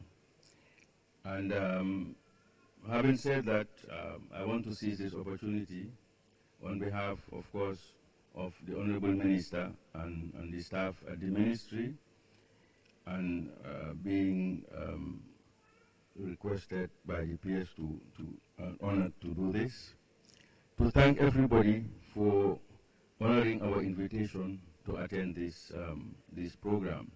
Now, as you all know, it was a media event come public sensitization event, and I believe we have done so successfully. Now, let me quickly thank everybody from His Excellency the President, cabinet ministers who have also been very supportive of the sector, but particularly the various ministers of health, of finance. Now, in the case of Honorable C.D. Keita, that is what at least I personally would expect from him, because he also was a member of staff of the Ministry of Health, being the former financial controller working under a World Bank project, the PHPNP. He was, at the time, also my financial controller, because I was then much younger and coordinating that project. So thank you very much, Minister Keita. Now, I also want to thank the various directors at the Ministry of Health, and also, by extension, the various permanent secretaries that we have been collaborating with, and the various ministries, because all the ministries, local government, digital economy, Ministry of Finance, etc., works have been extremely supportive. Let me thank also the members of the organizing committee, under the leadership of PS Dr. Ka and DPS Fanta. I think certainly your leadership has been extremely useful, and we have all seen the results. Thanks to all the presenters, of course, who I believe have also done a brilliant job. It was not easy, of course, to prepare these slides, which were time-based, but again, I think they deserve a round of applause. Thanks to the development partners, the UN agencies, the American Embassy, the Chinese Embassy, and all other partners who have been our colleagues, our friends and neighbors, Nigeria, etc., who have been extremely supportive. And thanks also to the various heads of the hospitals who are here, the CEOs, who also have been very, very supportive. Thanks to the presenters, I said, the producers of the various videos, the governors, the local authorities, regional health directors who are also here, and of course, security. Finally, but not the least, I'll be doing a lot of this service if I don't give a special thank to the World Bank team, both in Washington, regionally, and in country. And of course, with Sam, I don't think we should thank him. I think we should just pray for him, for God's long life and prosperity and good health. Now, in the PCU, I'm surrounded by ladies. And I believe also, I must say, that they are extremely committed, they are extremely hardworking, and I also want to, as the head, thank all of them and express our appreciation for everything that they've done. Having said that, Mr. MC, I think I've said enough. And finally, thank you very much, distinguished ladies and gentlemen, for honoring our invitation once again. Thank you. Thank you very much, PC. Indeed, you haven't said much. You have said quite important words of gratitude, which draws this program to an end. And we wish to call on the Gambia Police Band to lead us into the national anthem of the Republic of the Gambia. Please, may we all rise for the national anthem of the Gambia. Immediately after the national anthem, members of the high table, we request that you have photo opportunity session at the photo section at the main hall, then followed by other dignitaries. Thank you. The Gambia Police Band, please.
Thank you very much. We will now allow the members of the high table to exit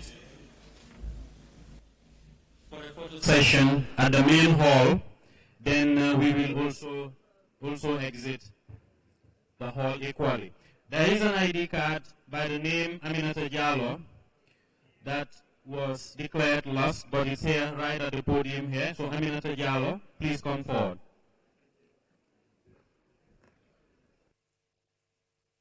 Please, band, please, you may provide the usual Ramadan entertainment while the crowd leaves. Thank you.